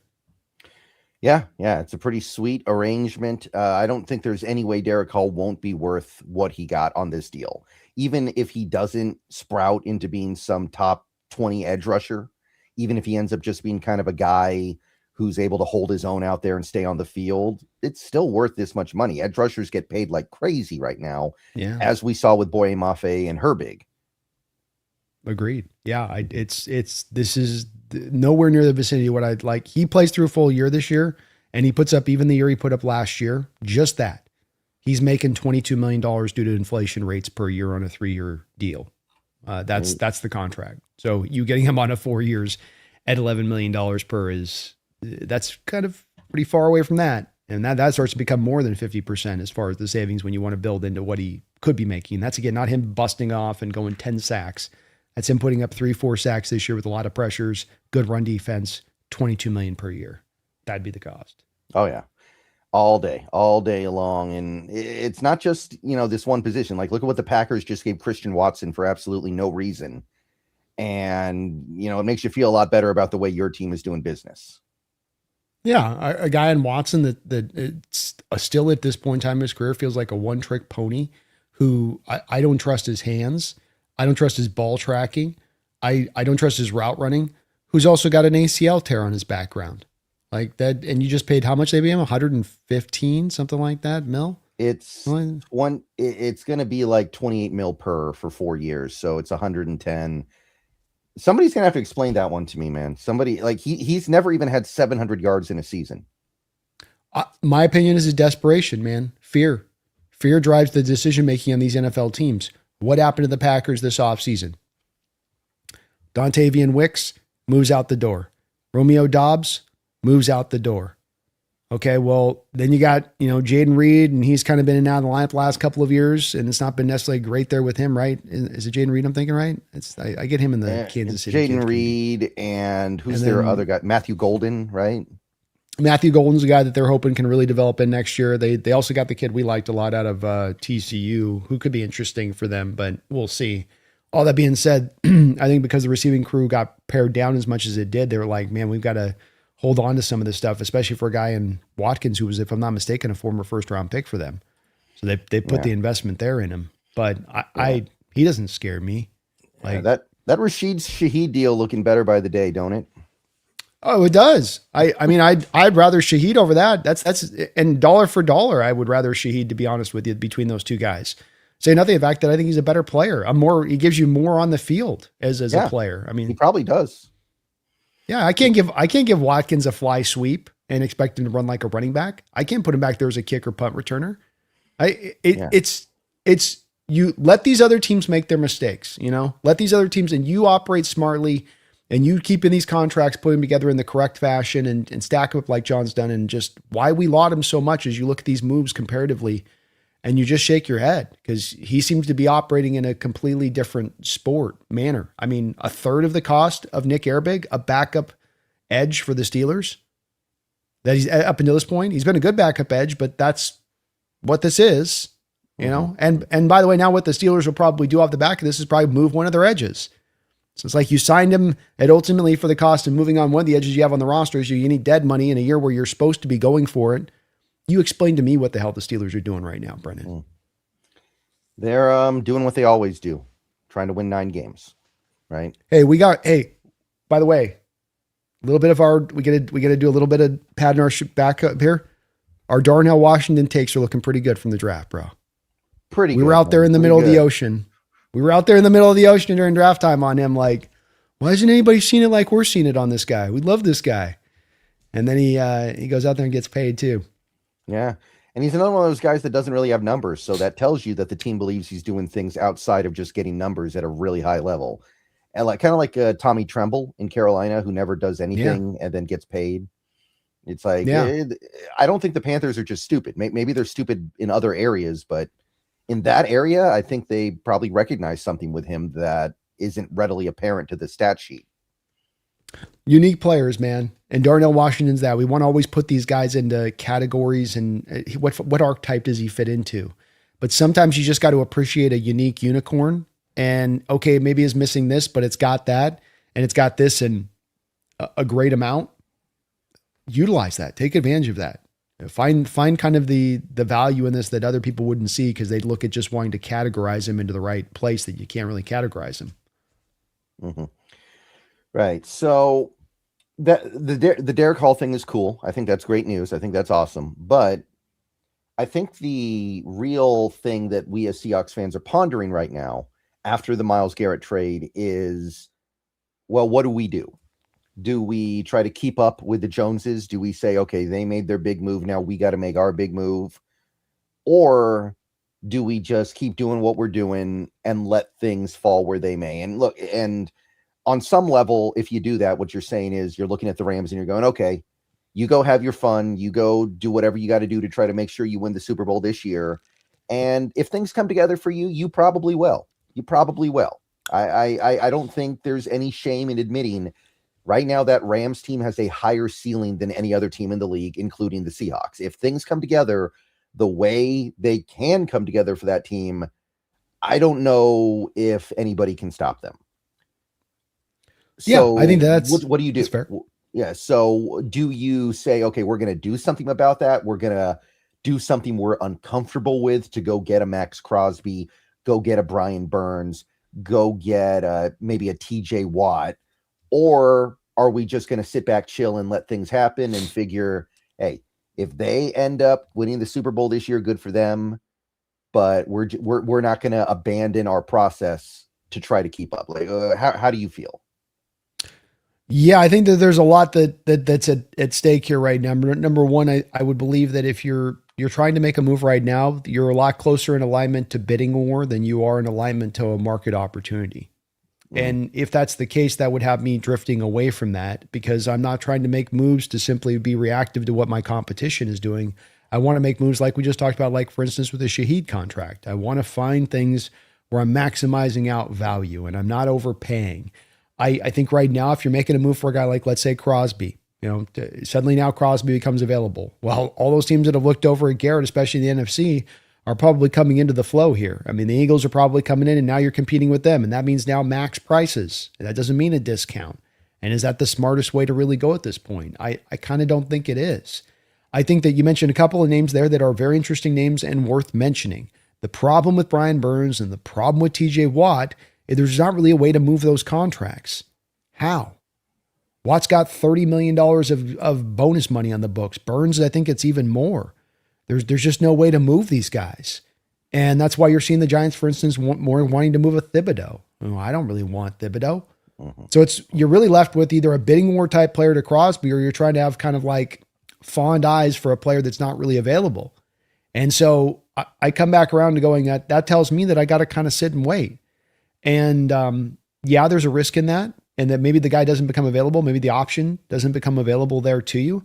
But there's also a part of me that feels like within this, Brendan, that, yeah, you're right about the on-paper thing. But you know what? The 49ers on paper, that they stay 100% healthy, if Kittle can somehow come back off this Achilles next year and they stay 100% healthy throughout the year, they got the full totality of their roster and they don't suffer that injury epidemic like they did last year, they could be the team too, like on paper, especially if the Rams do sustain a couple of injuries, especially if we have a little bit of an injury suffering, right? So it's like, on paper, things can appear that way. Let's see how they play out.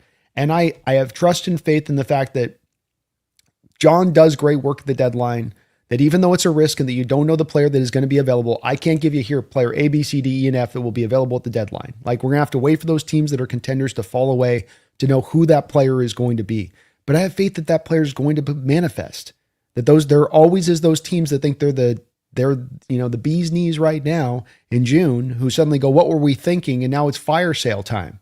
It always happens. And Brendan, you're kind of sitting on 12 picks right now, so you can kind of make any deal put together you want to make. I've been referencing this like the Crosby deal last year. We had a 2 first-round pick reportedly deal on the table for the Raiders for Crosby.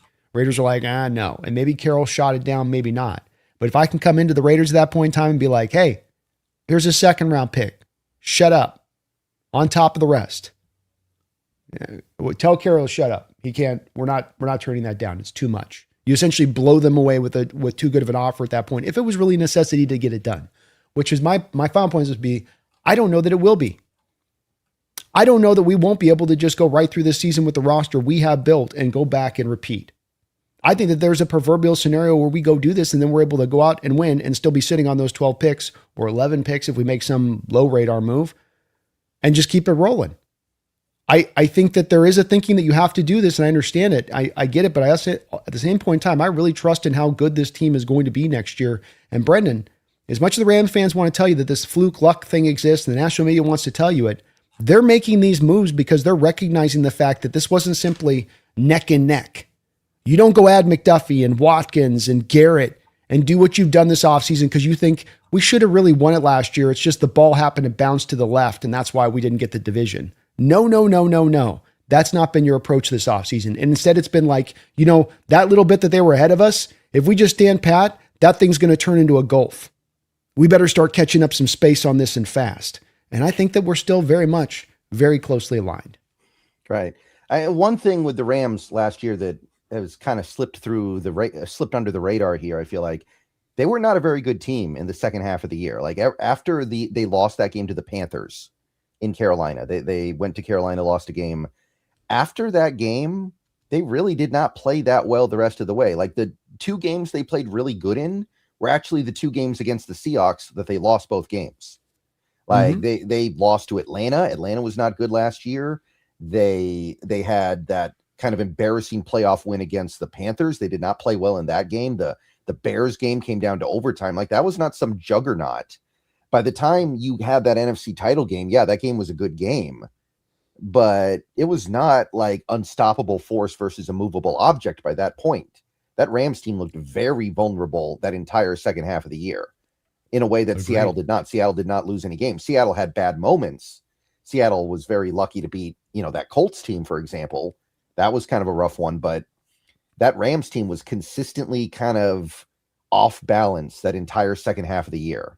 And I don't think they were on our level, even though that game was close. Yeah, I completely agree. I think that that's where things are trended a certain way as the year went along. By the third matchup, we were starting to separate from them. If not for the Woolen stupid ass penalty, we're up by 18 in that game with the ball and putting it away. And that thing's not even close to being close. So it's like you were kind of separating with each matchup further and further away from what, as it went through the season as well, as far as this trend goes, and to your point about how they just played in general. So I think from the Rams standpoint, they didn't agree with this. And so I think it is one where, yeah, Garrett helps you tremendously and McDuffie helps you tremendously, but that there is absolutely still a team in Seattle here that is a juggernaut and is still going to continue to add parts and pieces to this. So you're not done, that even if you just made one move, you still have 11 picks after this, but I don't think it's a guarantee that we're going to have to make a move. I think there's a little bit of a feeling in Seahawks fandom right now that we got to do something at some point now. There's got to be, I don't necessarily know that's going to be the case. We can afford to let this play out and see how it kind of settles out. The game is at 2 games against the Rams are at the end of the year, Niner game at the end of the year. Let's let it just kind of see what kind of shakes out first and then take a measure of the land and then operate from that. Right. I think that's probably a fair thing. And you bring up the 12 draft picks that we have right now as well. I kind of feel like we have too many picks because you look at this roster, you look at the free agents we're likely going to lose next year, you look at the guys we're probably going to bring back. I do think that we end up needing to spend some of these picks on something, be it trading up or trading for a player.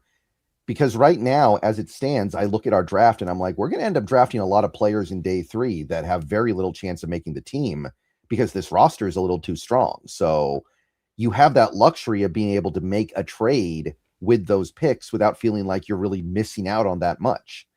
And remember, it's a good draft. You're not going to have to give up primo picks to get another Rashid Shaheed type. Last year, you gave up the 4th and the 5th for Shaheed. In this draft, you'd probably only have to give up like the 5th for an equivalent. Yeah, it's where you get the best of both worlds. You can maybe make a trade deadline deal and still be sitting on a lot of picks and a lot of ammunition, even on a deadline deal. You love that about this situation. I'll say nothing further that we don't know at some point or another, if there's maybe a couple players on the roster that they may move to teams around the training camp. If somebody looks at ours and likes a little bit of what we have to add even more on.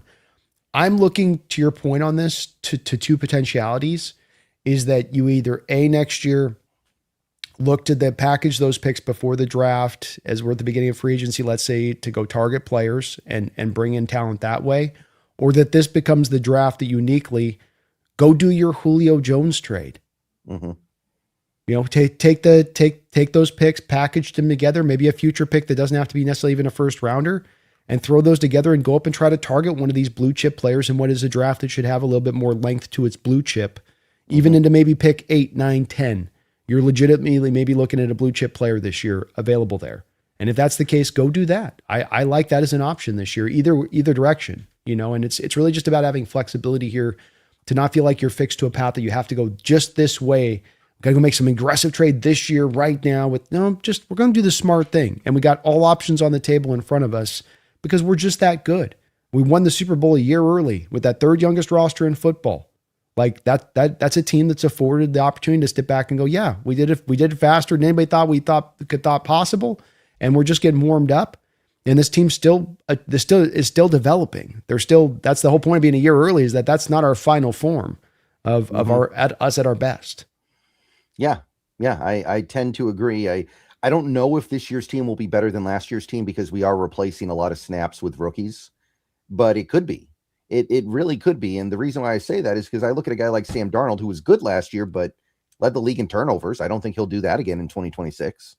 I do look at a situation with like Eman Wari, who was 21 years old last year. He could barely drink. Now he's going to be 22. How much better is he going to be? We didn't get that much of it out of our edge rushers last year. The edge rushers last year were decent, right? I don't think I think the edge rushers this year might be a little bit better, depending on what Dante Fowler has left. So I could see this team being a little bit better in 2026. I don't think it'll be radically better, but I think it's close. And the important point is that we can maintain that without selling our future away with those picks. Like you said, talking about maybe moving up in the first to get a blue chipper. It could be something like we've got 4 5th-round picks right now. I think we got 4 because we have our native one, and then we have the 3 for the free agent compensation. Like you could package those and move up in the 4th round or something if there's something there that you really like when the time comes. And that's kind of what I want to do here with those late picks. I don't want to draft a bunch of players that aren't going to make the team anyway. I want to package those picks to get players that I actually think matter. And next year's draft, there are going to be players in the 4th round that matter. It's not going to be like this year where things felt very empty by the time you got to the back of the 3rd. Agreed. Yeah, I think it's offset you're talking about. And I think you're right. Every new year, every new team is going to be different. There will be these parts. You mentioned these players specifically, the Byron Murphy still just getting super young player, just getting into their prime, that you get this bump, you get this increased play from here. And then like you're saying though, then there is some stuff that maybe you lose that you get a little bit less on, but is the equivalency the same? Is the way it comes out in the wash basically come out to almost an equivalency? And I would argue to the point of that, yes, by that development, with even a potential of it superseding last year, without the guarantee that it'll supersede it, but that the potential is there to do so because there's so many players you have on the roster like that, from the notable ones we just mentioned, being the Witherspoons, the Murphys that get older, but also their young pups that didn't even contribute last year who start to give you something. Ronnie Mills, and here comes Arroyo, and hey, Horton's here for a full season, not just for a stretch of 5 or 6 games. What does that do to help out everything kind of collectively? And I think it would, I think it makes us just as strong as last year, bare minimum. Right. So I'm pretty open-minded here. If they want to go make the big trade, then I'm here for it. I'm not going to be against it. But I also think there's some real merit to the idea of just sitting back, seeing what happens with the Rams.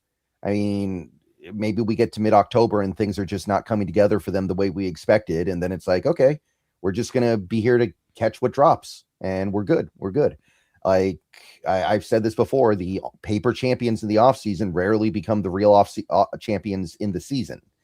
Last year, the offseason champions were the Vikings. They didn't even come close to the playoffs. Vikings 14 wins 2 years ago. They signed all those guys in free agency. People thought they were going to be a juggernaut. No. Yeah. And there's a couple teams last year, I think, that were in that. People thought Kansas City was going to be right back at it. And, they fell off last year, and Detroit, and they fell off last year. So, it's, be careful on being the paper champions. And I just argue too, that paper champions that also with a little bit of an added asterisk that have age and a lack of depth,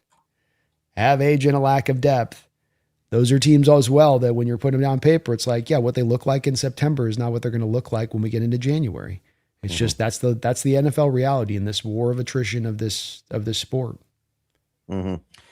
So it sounds like you are in favor of standing pat, being chill, and waiting to see what happens.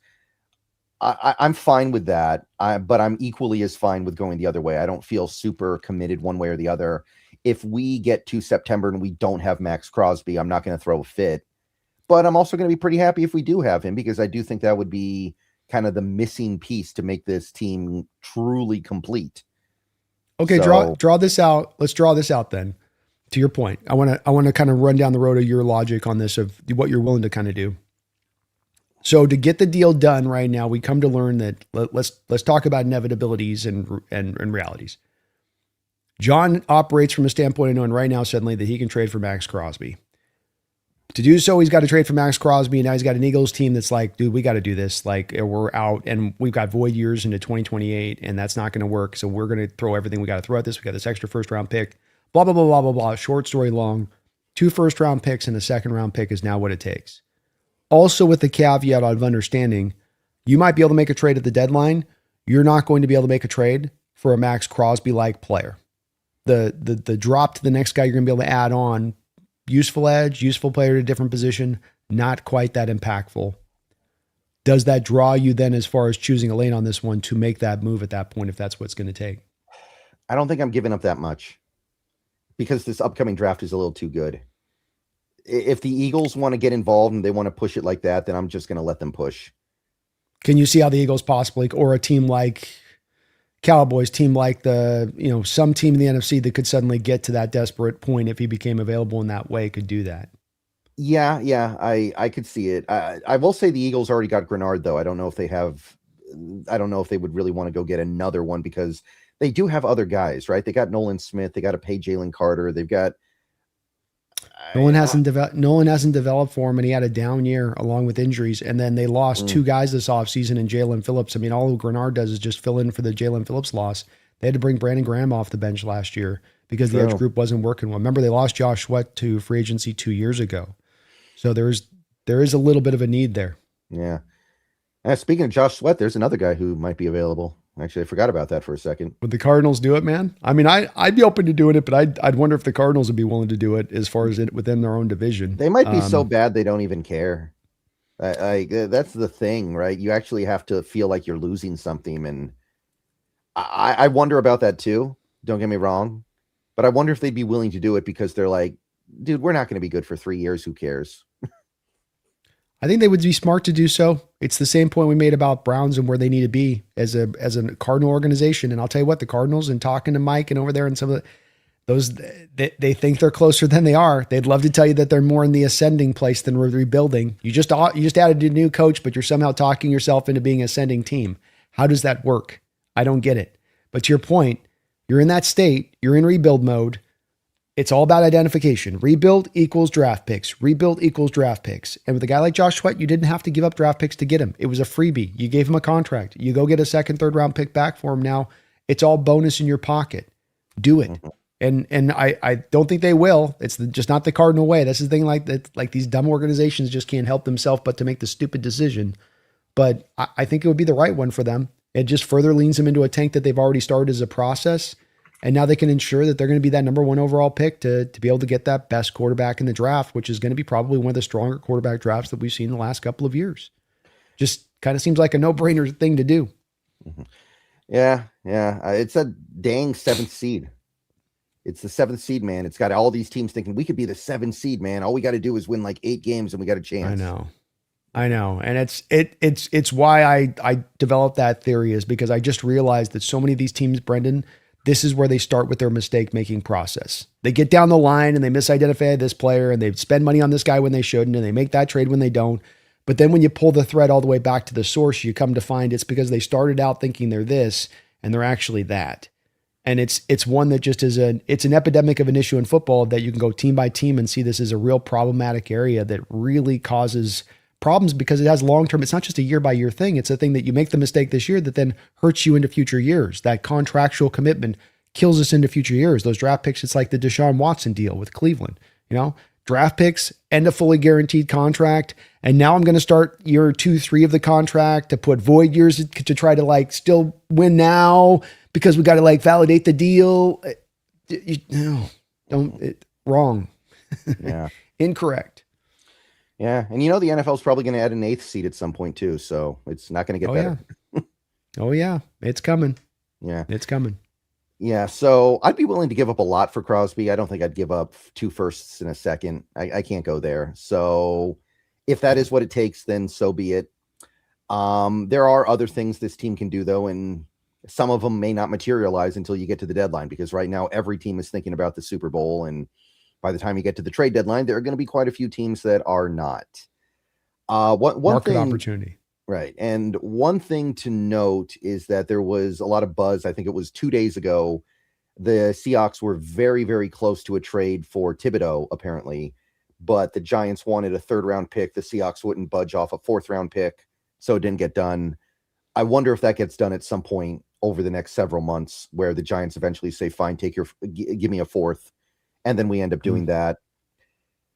It's tough because I don't feel like Thibodeau's better than a free agent edge you could sign for no pick right now. Like, you could go get Clowney, you could go get Cam Jordan. Those guys would probably be just as good, but Thibodeau does have upside. Let's not forget he was a top 10 overall pick, and he did have 11.5 sacks a couple years ago. So there is a world where he becomes a really good player for you that you didn't have to give up a lot to get. So I'm not shutting it down, but I am a little bit wary of that one. That one makes me uncomfortable. Yeah, I think that the thing where maybe the trip up for the Giants' perspective in this probably happens is that Seattle's probably trying to get him to take a good amount of the contract. He's got almost $15 million on the deal for this year. So they're probably trying to get the Giants to take some money, and then we'll give you the 4th round pick. So that it turns into sort of a 4th round pick and $7 million of Thibodeau. I think if John's doing this deal, that's probably how he's got this set up. I can't see on how he would have half of his cap space removed and then also give up a 4th round pick for Thibodeau. That just does not add up to me.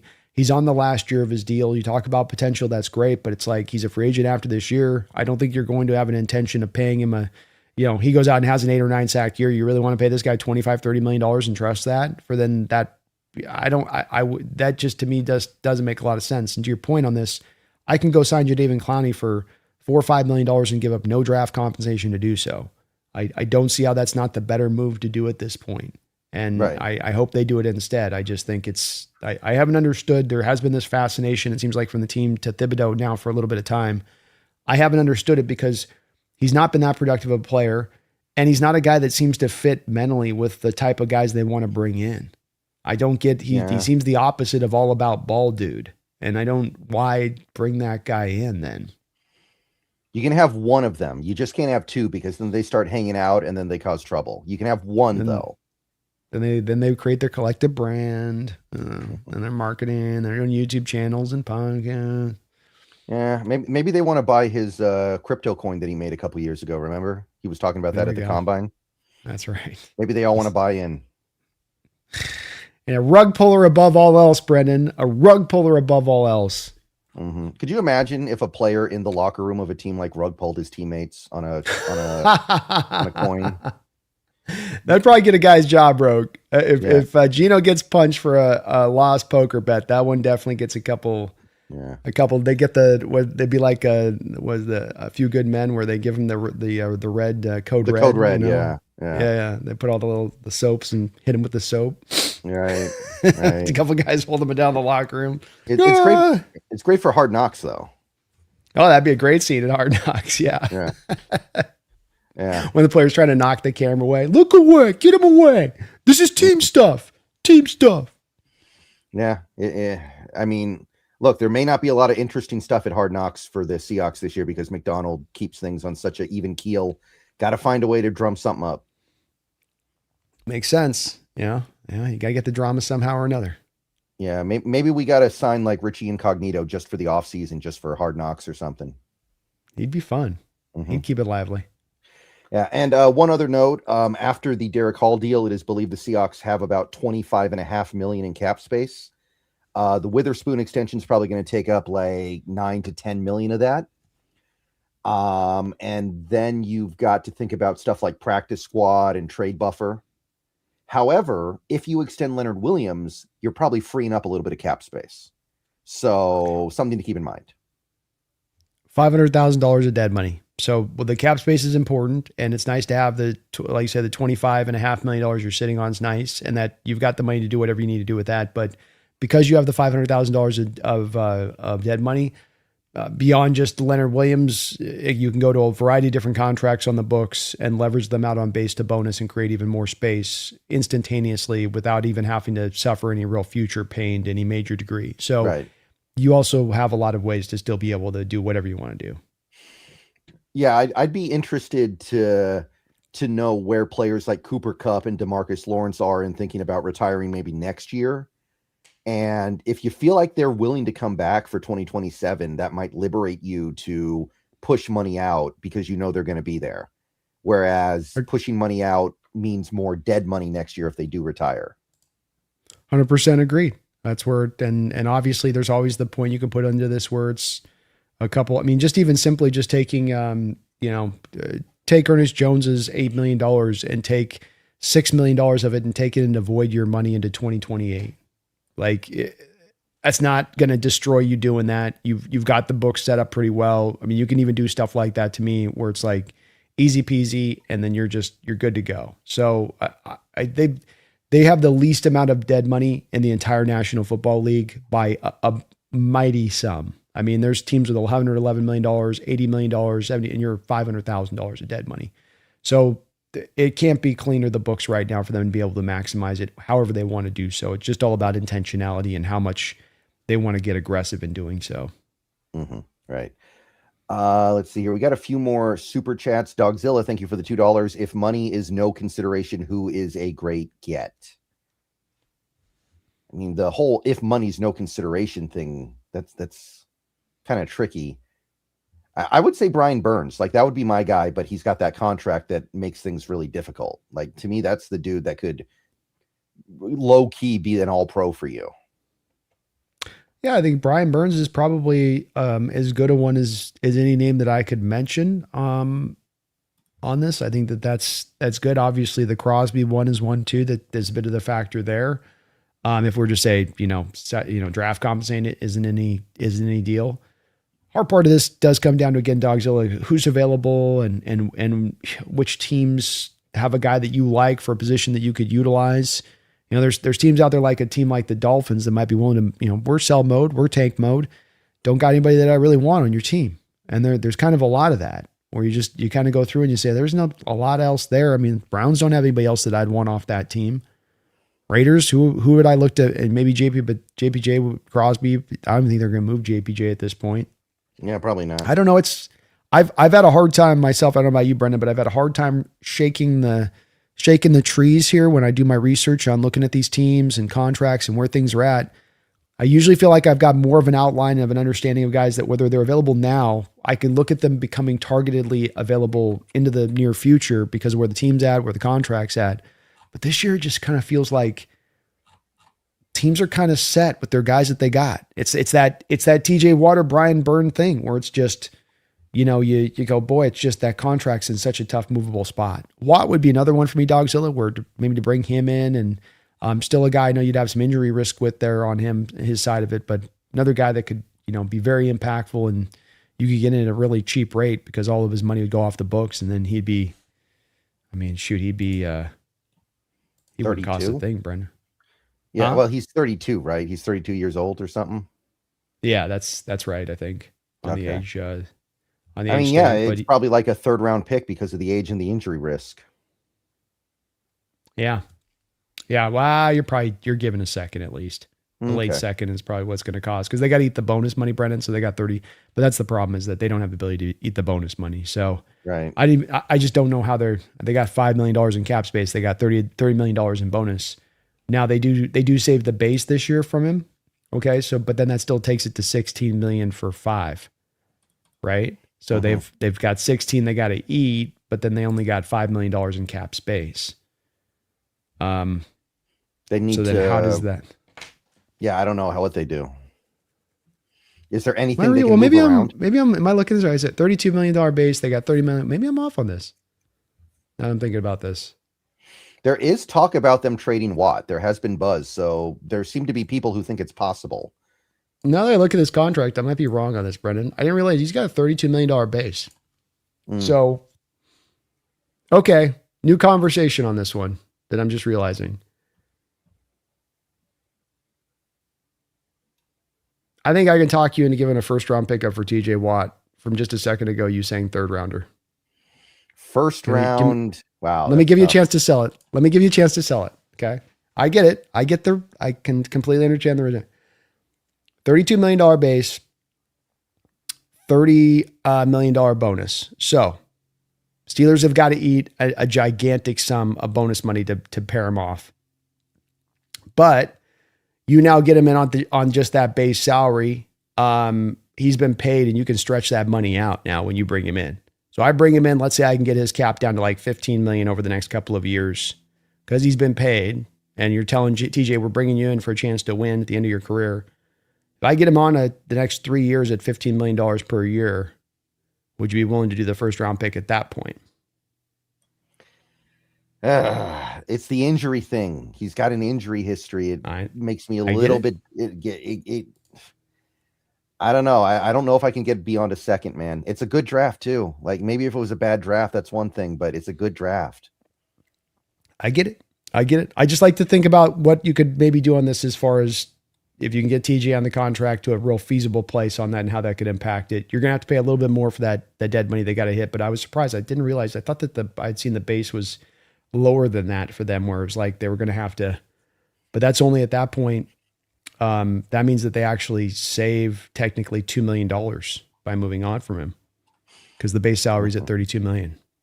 So this year they would save $2 million. All right. We get to the trade deadline. Let's say the Colts have bottomed out. Nothing's worked. They're a bad team. What about a big trade for Liatu Latu? Would they maybe be willing to do something there? I mean, they're probably, if they're not good, they're going to want to get a first round pick somewhere. And there's not any other players in the roster that they're getting potentially a first round possible pick. It would be a bigger trade, but he's a good player. He's real good. He had 8.5 sacks last year, probably going to be a 10 sack guy this year. That might be kind of the play to me because that guy has a little bit of upside. We're bringing him home. He used to play for Washington, by the way. So something to think about. Yeah, he's a bigger 6'5", 265 edge too. So he's a bigger guy that would fit to the model that McDonald likes. Good with his hands. So I'm open to that. He's not going to cost a lot. You don't have to pay him immediately, bringing him right in. I mean, he's due to be paid after this year, but you still have him under. Obviously, he'll have a 5th year option and 2 years of club control as well. And I think it's a valid point to raise because, again, the Colts were down the 2 first round picks with Ahmad Sauce Gardner. May need to be feeling impelled to have to go get some of that back a bit. That's the kind of sleeper thing that I'm keeping an eye on here. It requires a couple things to happen, right? The Colts need to be bad. The Colts need to feel like they need to get a first round pick back because they gave up that one to the Jets. But there's something there, man. Had 3 interceptions last year, by the way, which is kind of fun. Yeah, no, he's a good player. Liked him coming out a lot too. So, he's a guy that you could see coming out that he was going to be a really, really solid player. And he had a skill set that should work at the NFL level. Good dip, great hands. And again, nice size to him as well in addition. So he'd be a fun player. I'd fully be on board with getting him at the deadline. I think that's you're smart to look at that kind of player because it's what we're talking about. Guys not available right now. Guy on a team that thinks that they're contending right now. That team falls away then into the first 4 or 5 weeks of the season. And now suddenly this team goes, hey, let's get into a little bit more sell mode, especially for this year's draft, because it's such a good draft. Maybe you'll have more of those teams pivoting, Brendan, versus a weak draft. There'll be more teams to pivot to say, let's get to sell mode because we want to take advantage of this really great draft. Right. Like maybe the Jets are going to be some kind of a template here where teams are like, hey, let's try to do what the Jets did. That was actually really smart what they did. Yeah. I think so. I think that my theory on this has also been working a little bit, that we're moving into an era right now in the NFL where it's not as stark the parity, that it's not as much of that every team is all closely aligned to each other. That I think last year there was more of a differentiation, part of the reason that you won 14 games for the first time in franchise history. And I think that that's still going to exist this year. I think that the rich kind of get richer, the poor kind of get poorer, but then that maybe leads more teams into realizing they're further away than closer. And that misidentification, that doesn't happen as much. Having more teams operating in, get me the picks. Let me not get enamored with this player or fall in love with this guy. Let me realize where I'm at as a team, and I just need to get picks, which to your point, opens more of the door up now to get the more trades facilitated.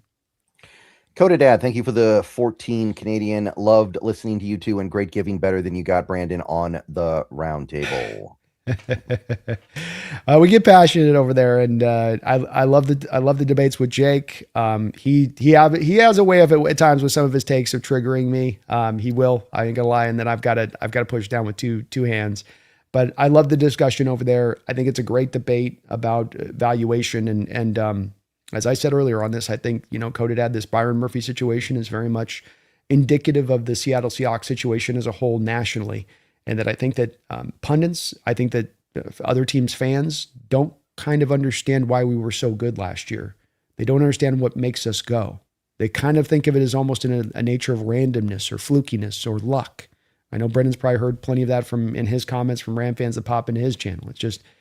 It's over and over been said again, but it's not the truth of it. And within that, they're just getting lost as to why we're so good. And I think it gives us that much better chance to sustain because they're not unpacking it. They're not really trying to dissect what makes us so good. And it works in our favor. Yeah. And, that's just the fans, right? That's not the teams. But even with the teams, it's like, I think it was Verse actually was doing that interview after the season was over where he basically said something like, we thought we were just going to show up to Seattle and win in the NFC Championship game, and we were shocked that Darnold was playing so good. It's a very weird thing to say. I'm sure the coaches didn't appreciate that, by the way. No, but I think that the coaches kind of led with some of this. I think McVay's attitude was kind of this way, that there was a little bit of an arrogance involved in this whole situation. And I think that like the making the excuses thing and McVay trying to push that 2-point change rule deep into this offseason and not letting it go is kind of indicative. Like that's going to flow downward and you start making excuses and you stop like trying to actually solve why you lose. And instead of it being like, this team did this and this and this, which allowed them to win, instead you're starting to look and go like, oh, all these fluky things happened, the wind blew to the left instead of the right this week. And that's not going to happen next year. So it's just, you're not really paying attention to what we did then, are you? You're kind of like, I've thought that, and I know I've told you this before, and I've said this on my channel recently a bunch, which is just that like the Charbonnet 2-point conversion play is really such a great snapshot because you have fans and coaches even bitching and moaning about a play where the call was right. Like you're trying to get the rule changed for a call that was correct. And it took too long. It came from New York. The call was right. Okay, beyond that, Charbonnet goes over there and picks the ball up, right? This is a coaching point of emphasis by Mike McDonald that Charbonnet references right after the game in an interview. Coach teaches us to pick up loose balls in the practice field. It's a point of emphasis for the coach. It's not a point of emphasis for Sean McVay. Does he mention that? Do any of his players mention that? Does he say, I got to start teaching my players about picking up loose balls? No, instead you're glomming onto excuses. So what happens when there's a loose ball next year? Has he taught and trained him any further than? No, he hasn't, because you're busy making excuses. So you didn't correct the thing that allowed us that advantage in that play for it to be successful for us. Just one little play, but so much is a microcosm of that play to me to the greater picture at whole here. Yeah, it was just, I'm paraphrasing a little bit, but I think what Verse basically said was, we thought Darnold was going to hand us the game and we were shocked when he played good. That's such a weird thing to say. I don't know where that comes from. It's arrogance. That's where I think it comes from. I think it's just that they're a little bit front runner out there, and they're told their stuff don't stink, and the national media, kisses their butt left and right and tells them they're the greatest thing ever, and so it just starts to kind of like how they feel about everything. It's like, well, cool, you guys feel that way. That's not the pathway to a champion. It's just we just show up and we just show up. And then they're just going to fall apart. That's the way that works. No, you got to take it. You want championship, you better go take it. It's not going to be given to you. And now Verse is in Cleveland, so there aren't going to be any championships in his future. So, no, sir. No, sir. Holy Hand Grenade, thank you for the $2. Make a move for Kayvon at the deadline. See, if you did it at the deadline, there would be less money, right? Because the Giants will have already paid some of his deal for 2026. And maybe it would be like nothing. Maybe it'd be like a 6th round pick because the Giants are just in fire sale mode and they're like, we'll take anything. Then it becomes pretty interesting, I think, because then he's like super motivated to go earn that next contract. He's like, I got 2 months on a good team. I want to get paid. Maybe that would make more sense than doing it now. Yeah, you're down to then half the contract, 7.5 million, exactly where I want to get to if I'm going to make the move for him. Where it's like, I can't do 14, I'll do 7.5. But I think that that's very valid in the way that it could play out that way. Part of why you wait for the deadline too is that you're less competition, less teams that are willing to offer this or that. You can get what you can get. That's pretty much it at that point. Right. And hey, we they got Harbaugh now. We got the Harbaugh Mike McDonald connection. We got those roots running through the rest of the league now. Maybe Harbaugh will be like, hey, I got to help my brother out. Well, and I do think that Kayvon's kind of the antithesis of a Harbaugh-like player, right? Doesn't exactly fit from the prototype of what he's going to tend to want to see in a defensive edge. Yeah, that's probably true. That's probably the case as well. A lot of things on that Giants team that I don't think Harbaugh's too thrilled with, that he's going to be looking to purge ASAP. Yeah, I agree. I think they're in a bit of a turn. They're going to have some turning around to do there, I think, for some time. Holy Hand Grenade, thank you for the $2. 16-point win isn't a fluke. Rams fans? What's the 16-point win? I'm not sure what the 16-point win is supposed to be. 16-point wins isn't a fluke. Ram fans.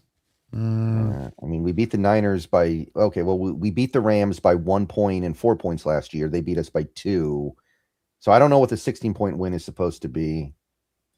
Oh, Super Bowl. Oh, Super Bowl. Yes. Okay. Thank you, HSG. I haven't seen any Rams fans say that game was a fluke, though. Like, I think that Rams fans understood that whoever the AFC produced was not serious competition, which is why losing the NFC title game sucks so bad, because that was the Super Bowl. Yeah, I think that the fluke thing and all that with the winning the Super Bowl as well as we did, and it's been the unfortunate part with this luck and fluke thing just beyond Ram fans that it's gotten to now infect the national audience, is that my biggest problem with it comes, Brendan, is that what we did last year was the opposite of luck and fluke. Like you had to win your division twice. You had to play by DVOA standards. You were the 11th best team in National Football League history. Like, the conference championship game was the most competitive championship game by DVOA standards in NFL history. These are markers that should have you leaning the complete opposite way of fluke, but saying that you guys had to win it and had to thoroughly win it. You had to double win it.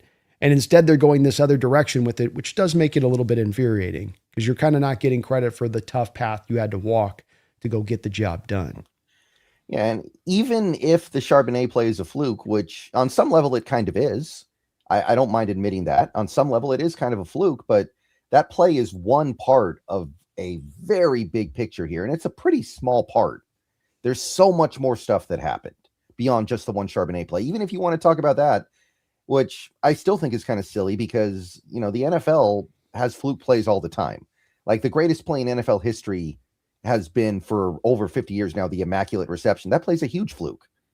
The Holy Roller is a fluke. The helmet catch is a fluke. Most of these great plays in NFL history are flukes. So it's not like that's the first time there's ever been a fluke play in the NFL.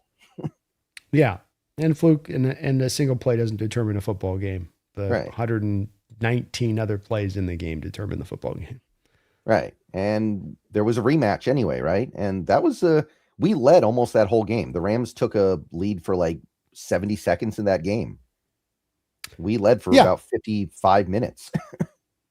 Yeah, it's where that's that separation where the more you played them, the better you seem to kind of understand them more and more, and bit by bit as the year went on. And yeah, it's where it gets hard to play that fluke card when it's like you're separating, not you guys are getting closer. Not that we were even Steven and everything. And like, yeah, the games got close down the line, but let's unpack each of one of these individual games and what brought them about.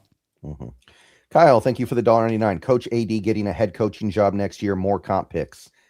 Yeah, that's true. Although there's been a lot of confusion about how it works because of the Nolan Teasley thing.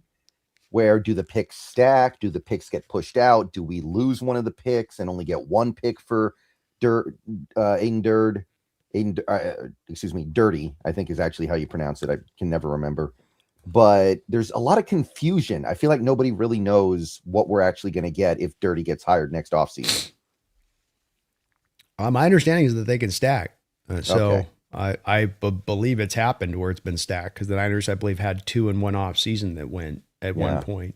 So Yeah, you absolutely can stack. You'd have 2 third-round picks in the next year's draft, or I don't know if it's next year's draft, would be the year after. I forgot. It'd be 2028. We'd have the two thirds, because it'd be a next, Mhm. not this next year's draft, the year after. So Yeah. possible Well, with that one. Yeah, yeah. And I do think that if we have a good defense this year, which we will, almost certainly, Aiden Dirty will get a head coaching job unless there are just like no openings.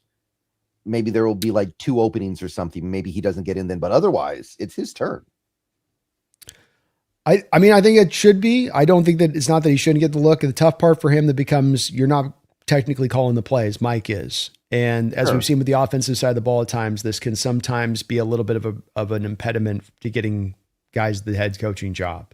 So it should. I'm not disagreeing with you, but that can be a little bit of the factor that kind of pushes this out. But with that said, it's not like there's a ton of like bright coaches out there on the open market, and we saw this last year. 9 coaches, I think, got let go. So it's almost to the point now where like a third of the league's being moved on from every single year. That's going to help Right. him out big time. Yeah. And if you believe that Dirty's going to get hired either this next offseason or the offseason after, that's another reason to trade picks for players because you're going to get more picks down the line. It's that 49ers. Sure. You've got that 49ers mill kind of cranking right now. It's pretty sweet. Boy, is it ever. Mm-hmm. All right. So I think we kind of covered everything we need to cover. Again, the main reason why I wanted to do this show today is to just talk about how things have changed in the NFC West after this Myles Garrett trade and really just explore, should the Seahawks change the way they're doing things to account for it? And it feels like the answer is probably no, but it's not a hardline no. It is very much we'll have to see what actually gets done, if anything. But it seems like we're both fairly comfortable with just sitting back and waiting to see what happens when the season starts. Yeah. I think it's a fluid situation and you're willing to go any different direction you need to go, but you don't feel like you have to do something right now. And you want to be aware of urgency and fear don't need to enter this dojo. Mm-hmm. There's no reason for them to. So if you find yourself, frantically panicked, don't be a panicking. We don't need any panicins out there in our Seahawks fandom. We can let this ride smoothly and we can have making the move down the line. It doesn't have to be right now. It can be a big move down the line. It doesn't have to be right now. We can wait to make it more intelligently. We've got a better lay of the land of where things are actually at. Not on paper, but where they're actually truly at. Right. So I think we're still chilling. We got about 3 months to go before the season starts. Things are probably a little bit harder now. Like the Seahawks have less room to mess around next season if they want to win the division. Right. Like when the schedule came out, one thing I said on this show was 9-1 over the first 10 games should be like your goal. That might be now kind of like what you need to do if you want to keep pace, because that Rams team, their schedule is front loaded. Their schedule gets softer as the year goes on. So if they're going to lose games this year, it's probably mostly going to come at the very start of the year because they have a tough start. And then at the very end, that middle, they could really get on a roll against those teams. So you might need to be 9-1 after 10 games if you want a real shot at it. So you can't mess around. You can't have that letdown game against the Chargers or the Chiefs. You gotta take care of business more so than ever. Very true. Very true. Doesn't get any easier, this division. Mm-hmm. And, it's one of those days where you're really, really happy your team finished the job last year, because this does show how fleeting the window can be, because there's a possibility the Seahawks do everything right this year and have a great season and everything comes together and they still don't get to the end because the Rams are there and the Rams are just that good. So very grateful that they took care of business last year, and hopefully they can do it again this year. But anything else you want to throw out there, Brandon? Feel good about where we're at. So I like where this team's sitting. All the draft picks, cap space in great place, team taking discounts on deals. We're sitting pretty, folks. Right. So we'll see what ends up happening to the Rams now, if they have to redo Garrett's deal and take on more money. And if so, who are they going to lose? And one thing to keep in mind, if they end up not being able to keep one or more of their young players because of this cap stuff, they may end up kind of having to give that player away like they did with Ernest Jones, because everybody knows they can't afford to keep the player. Like, remember how little they got for Ernest Jones when they traded him to Tennessee, because everybody knew they were not going to extend him, so they didn't have to offer that much. So maybe that happens again with a Kobe Turner. Well, especially if they've got to trade him here before the season, if these deals get pushed one way or the other. So you're not getting max compensation at this time of year. That's kind of the point of making these trades at this point, is that you're taking usually less if you're moving the guy. Real quick here, Dogzilla, thank you for the $2. What position should we try to upgrade? I think it's mainly just edge rusher. That's an important position, and we're not that strong at it at the moment. Yeah, it's kind of the only one that there really is there to upgrade, as well as really the only one that there's a feasible possibility of there being a worthy player worth trading up there. We're not going to find offensive linemen to move for. You're really not likely to find a good upgraded cornerback out there that you can go and find and make a pull for. So it just kind of becomes this becomes the position you can target, really. Even have room open for. Like, you don't have an opening for a defensive tackle right now, really. So you got to, it's just kind of the first world problems there, Dogzilla. Yeah, trade Jadarian Price and a first-round pick for Bijan. Yeah, exactly. It's kind of like that. It's like there's just not a lot of not a lot of moves to be like. It's the benefit of having such a strong roster is there's only so many different directions to upgrade it. All right, so this may be our last show for a couple months, but again, if things blow up, we may be here to pick up the pieces a couple weeks from now. But Brandon, thank you for doing this with me today very much. Thank you. Appreciate you, man. One more quick shout out to Prize Picks. Go download the app. Go get on there. Go have some fun. They are sponsoring both of us this year. And remember, promo code HMA. All right. So the offseason rolls on. The rest of June's probably going to be more quiet, but we're still defending champions, people. We are still coming off a Super Bowl title. And the Rams just did a lot of stuff trying to get to where we were. All these things the Rams are doing, in part, it's because they realized, as good as they were last year, they were in second place in the division, that there was another team, not just in the league, not just in their conference, but in their division that was better than them. And this is what they need to do to keep up. So, cherish that, appreciate that. And don't forget, go Hawks. Go Hawks.